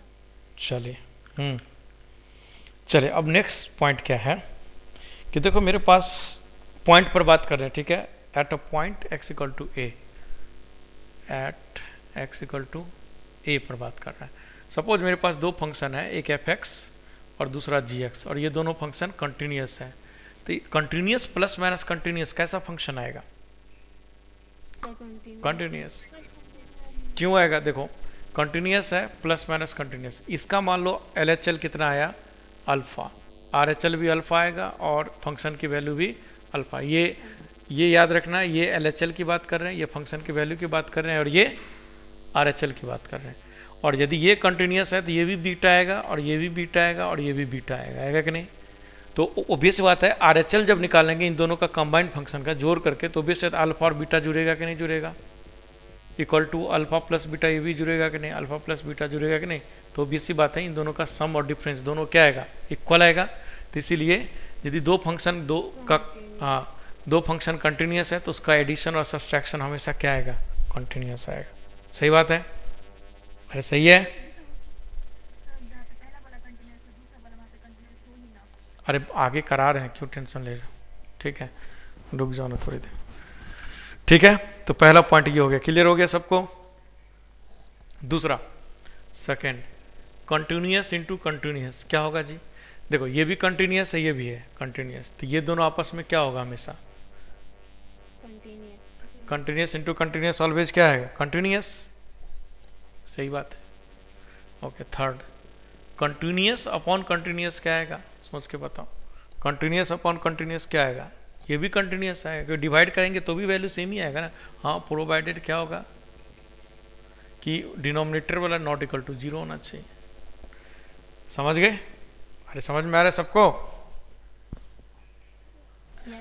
अब बताओ मुझे, यदि मेरा कंटिन्यूस प्लस माइनस डिसकंटिन्यूस है तो क्या होगा, क्योंकि इस केस में तो दोनों हो सकता है, डिसकंटिन्यूस भी हो सकता है कंटिन्यूस भी। क्यों, क्योंकि एक डिसकंटिन्यूस है तो इसका मतलब यहाँ पर कुछ गामा वैल्यू है, तभी तो ये डिसकंटिन्यूस हुआ। ओके, तो अब तुम नोटिस करके देखो कि ये दोनों तो बराबर हो जाएगा, बट ये दोनों जुड़ करके क्या होगा, अलग अलग हो जाएगा। तो इसीलिए कंटिन्यूस प्लस माइनस डिसकंटिन्यूस होगा तो ये डिसकंटिन्यूस होगा। लेकिन सोच के देखो कि ऐसा वैल्यू हो जाए कि ये मान के चलो 7 7 7 था, 7 7 और 7 था, ओके, और ये वैल्यू मान के चलो कुछ 7 7 7 ले लो, और इसको तुम ले लो, तुम क्या लोगे,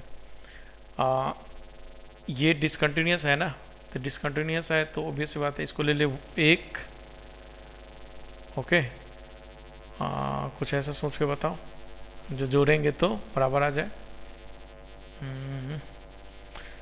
मतलब ये मेरा डिसकंटिन्यूस है, ठीक है ना। कंटिन्यूटी वाला कोई एग्जांपल लेके देखो ना, कंटिन्यूटी डिसकंटिन्यूटी, डिसकंटिन्यूस है ना, तो कोई एक एग्जांपल लो ताकि ये कंटिन्यूटी दिख जाए। भाई ये 7 ले लिया, ये 7 ले लिया, ये मान लो ये तीनों इक्वल है तो तीनों मैंने इक्वल ले लिया। और कोई एक एग्जांपल ले लो भाई, कुछ भी, कुछ दिमाग लगाओ। ये मैं ले लेता हूँ 2 और 3, ठीक है, तो ये 2 और 3 तो 9 हो गया ना।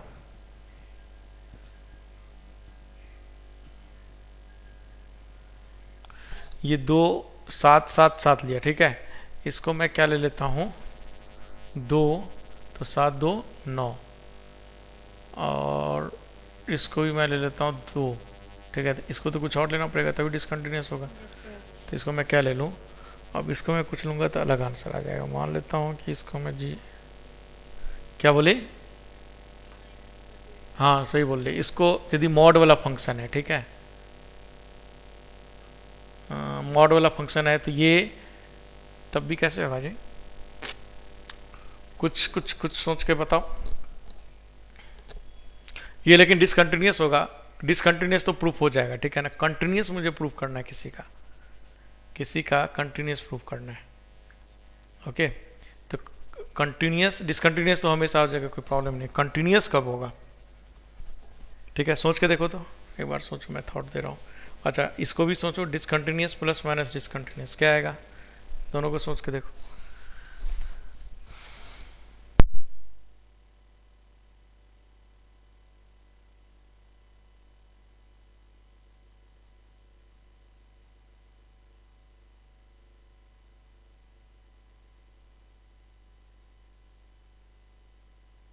ये हमेशा डिसकंटिन्यूस ही तो होगा, सही तो बात है, कंटिन्यूस तो कभी जिंदगी में हो ही नहीं सकता है, ठीक है। हाँ,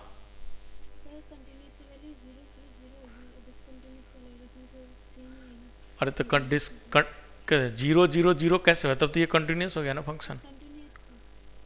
कंटिन्यूस की क्या हो गई, 0 0 0, तो इसको तो एक न एक डिफरेंट होगा, तो जुड़ेगा तो क्या होगा, डिफरेंट। तो ये डिसकंटिन्यूस ही आएगा, सही लिखा हूँ मैं कंफ्यूज हो रहा, डिसकंटिन्यूस आएगा। अच्छा, डिसकंटिन्यूस प्लस माइनस डिसकंटिन्यूस क्या आएगा, डिसकंटिन्यूस प्लस माइनस डिसकंटिन्यूस क्या आएगा, सोच के बताओ, ये थोड़ा सा ट्रिकी है। क्या आएगा जी? इसका आएगा nothing can be said in general. अब देखो example, nothing can be said in general कैसे, ध्यान दो। मान लेता हूं इसका ये डिसकंटिन्यूस है, इसको मान लेता हूं 2, इसको मान लेता हूं 3, इसको मान लेता हूं 4, ठीक है।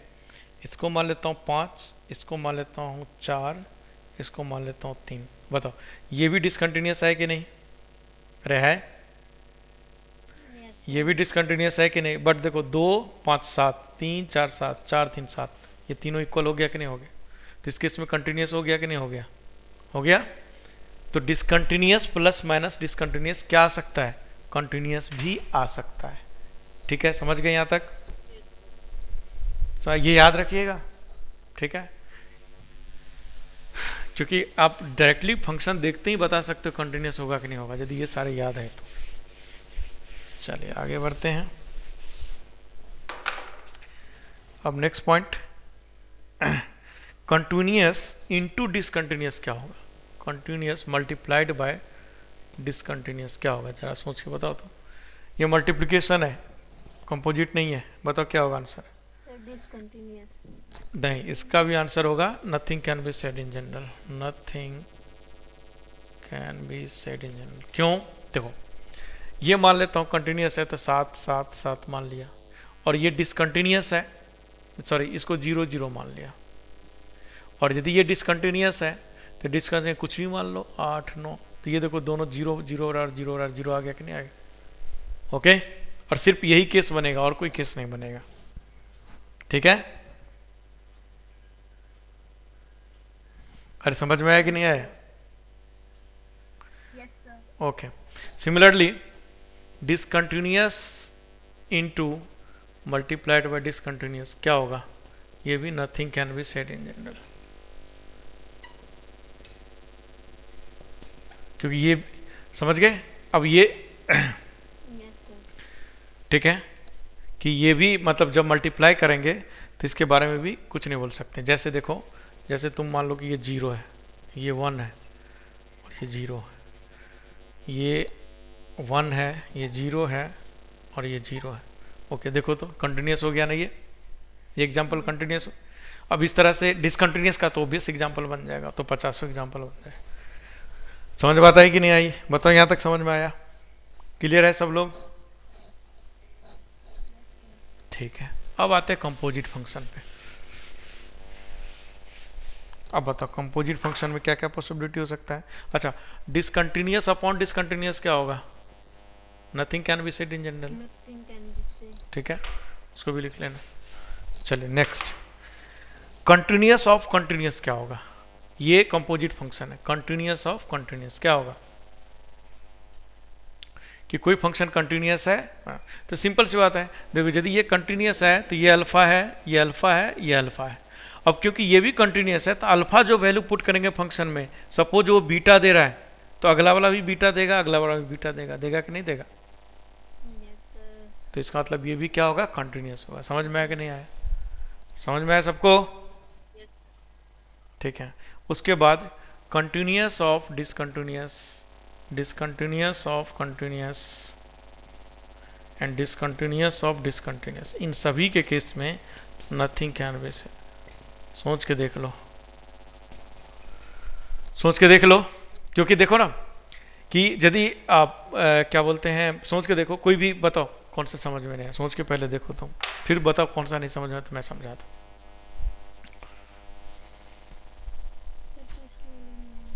फर्स्ट वाला नहीं है, कंटिन्यूस ऑफ डिसकंटिन्यूस है, ठीक है। डिसकंटिन्यूस तो सिंपली प्रूफ हो जाएगा कहीं से भी, है कि नहीं? डिसकंटिन्यूस प्रूफ करना तो कोई बड़ी बात नहीं होगा। क्यों? क्योंकि देखो ना, ये अल्फा है, ये बीटा है और ये अल्फा है, तो भी कहते हैं ये कंटिन्यूस है, ठीक है, ये कंटिन्यूस है। तो अल्फा पर जब वैल्यू पुट करेंगे, ठीक है, अल्फा पर जब वैल्यू पुट करेंगे तो भी बात है अल्फा ही देगा, बीटा पर जब वैल्यू करेंगे तो ऑब्वियस बात है कुछ और वैल्यू देगा, क्योंकि सेम वैल्यू तो देगा नहीं। और अलबत्ता डिसकंटिन्यूस तो इजीली प्रूफ हो गया। अब कंटिन्यूस प्रूफ मुझे करना है, सपोज, ठीक है, कि कंटिन्यूस कहाँ पर आ सकता है, ठीक है। तो कंटिन्यूस प्रूफ करने के लिए मैं क्या करता हूँ ठीक है, कि डिसकंटिन्यूस है तो कंटिन्यूस प्रूव करने के लिए जैसे कोई एग्जांपल से मैं करता हूँ, इसको बेटर है। कंटिन्यूस मुझे प्रूव करना है, ठीक है, तो कंटिन्यूस मुझे प्रूव करना है तो कोई एग्जांपल बताओ इनमें से। मैंने कंटिन्यूस प्रूव करना है, कोई भी एक कंटिन्यूस प्रूव करना है, जैसे कोई जैसे देखो एग्जांपल से ले लो, ज़्यादा बेटर रहेगा। साइन एक्स मेरा क्या है, कंटिन्यूस फंक्शन। साइन एक्स मेरा कंटिन्यूस फंक्शन है, ठीक है। इसके अंदर मैं डाल देता हूँ, क्या डाल देता हूँ, फ्रैक्शनल पार्ट ऑफ एक्स, जो कि डिसकंटिन्यूस फंक्शन है। तो बताओ ये कंटिन्यूस होगा कि नहीं होगा? अरे होगा ना। ये फंक्शन कैसा होगा, फ्रैक्शनल पार्ट ऑफ वैल्यू जब जाएगा इसमें तो 0 से 1 के बीच में जाएगा। अब 0 से 1 के बीच में जाता है, साइन क्या होगा, 0 से 1 के बीच में रिपीट करते हुए चला जाएगा, तो कंटिन्यूस आएगा। तो तुम नोटिस करके देखो, कंटिन्यूस ऑफ डिसकंटिन्यूस क्या आ रहा है, कंटिन्यूस आ रहा है कि नहीं, डिसकंटिन्यूस तो प्रूफ हो ही जाएगा। समझ में आया कि नहीं आया? सिमिलरली ये बात हम कंटिन्यूस प्रूफ कर सकते हैं और ये भी प्रूफ कर सकते हैं। समझ गए? और कोई कंफ्यूजन, आगे बढ़े? Hello, yes sir. समझ में आ गया सबको ये? तो ये देखो याद रखना। हाँ जी देविका जी, समझ में आ गया आपको?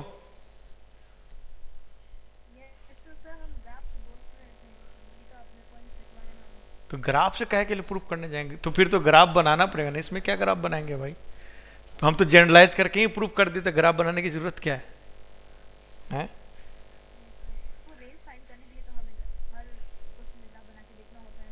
किसमें? हाँ तो वो तो फंक्शन, तो कंटिन्यूटी तो वो तो फंक्शन देख करके बताएंगे ना कंटिन्यूस है कि नहीं, और ये जो जितना मेथड बताया उसी से आप बता दोगे कंटिन्यूस है कि नहीं। तो उसके लिए ग्राफ थोड़ी ना बनाने की जरूरत पड़ेगी, कंटिन्यू फंक्शन देख के बता देंगे। अब इसको मुझे बताना है कि ये कंटिन्यूस है कि नहीं, ठीक है, इसको सपोज बताना है, ठीक है। तो देखेंगे इधर डिसकंटिन्यूस फंक्शन है, बाहर कंटिन्यूस फंक्शन है, इसे पुट करके देखेंगे, ठीक है, पुट करके वैल्यू देखेंगे तो देखो कंटिन्यूस वैल्यू दे रहा है, तो ये कंटिन्यूस हो गया। सिंपल एनालिसिस से बता देंगे, ग्राफ बनाने की जरूरत नहीं है कंटिन्यूटी में। देखो सिंपल सी बात है कि यदि मुझे डिसकंटिन्यूस प्रूव करना है तो किसी एक पॉइंट पे फेल कर दो। अरे डिसकंटिन्यूस प्रूव करना है तो किसी एक पॉइंट पे फेल कर दो तो क्या हो गया, डिसकंटिन्यूस हो गया ना। और कंटिन्यूस प्रूव करना है तो ऑब्वियस सी बात है हर एक पॉइंट पे कंटिन्यूस प्रूव करना पड़ेगा, है कि नहीं? तो आप जब भी क्वेश्चन दिखे ना तो आप ये दिमाग लगाओ कि कहां फेल हो सकता है।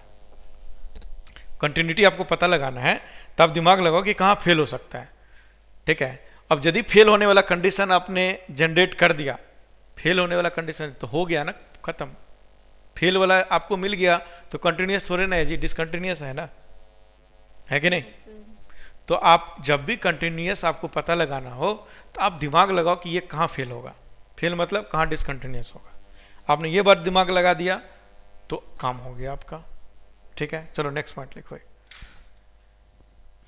देखो लेट जी एक्स 38 हो गया। चलो ठीक है, कल कंटिन्यू कर लेंगे, ऐसे भी सब चला गया।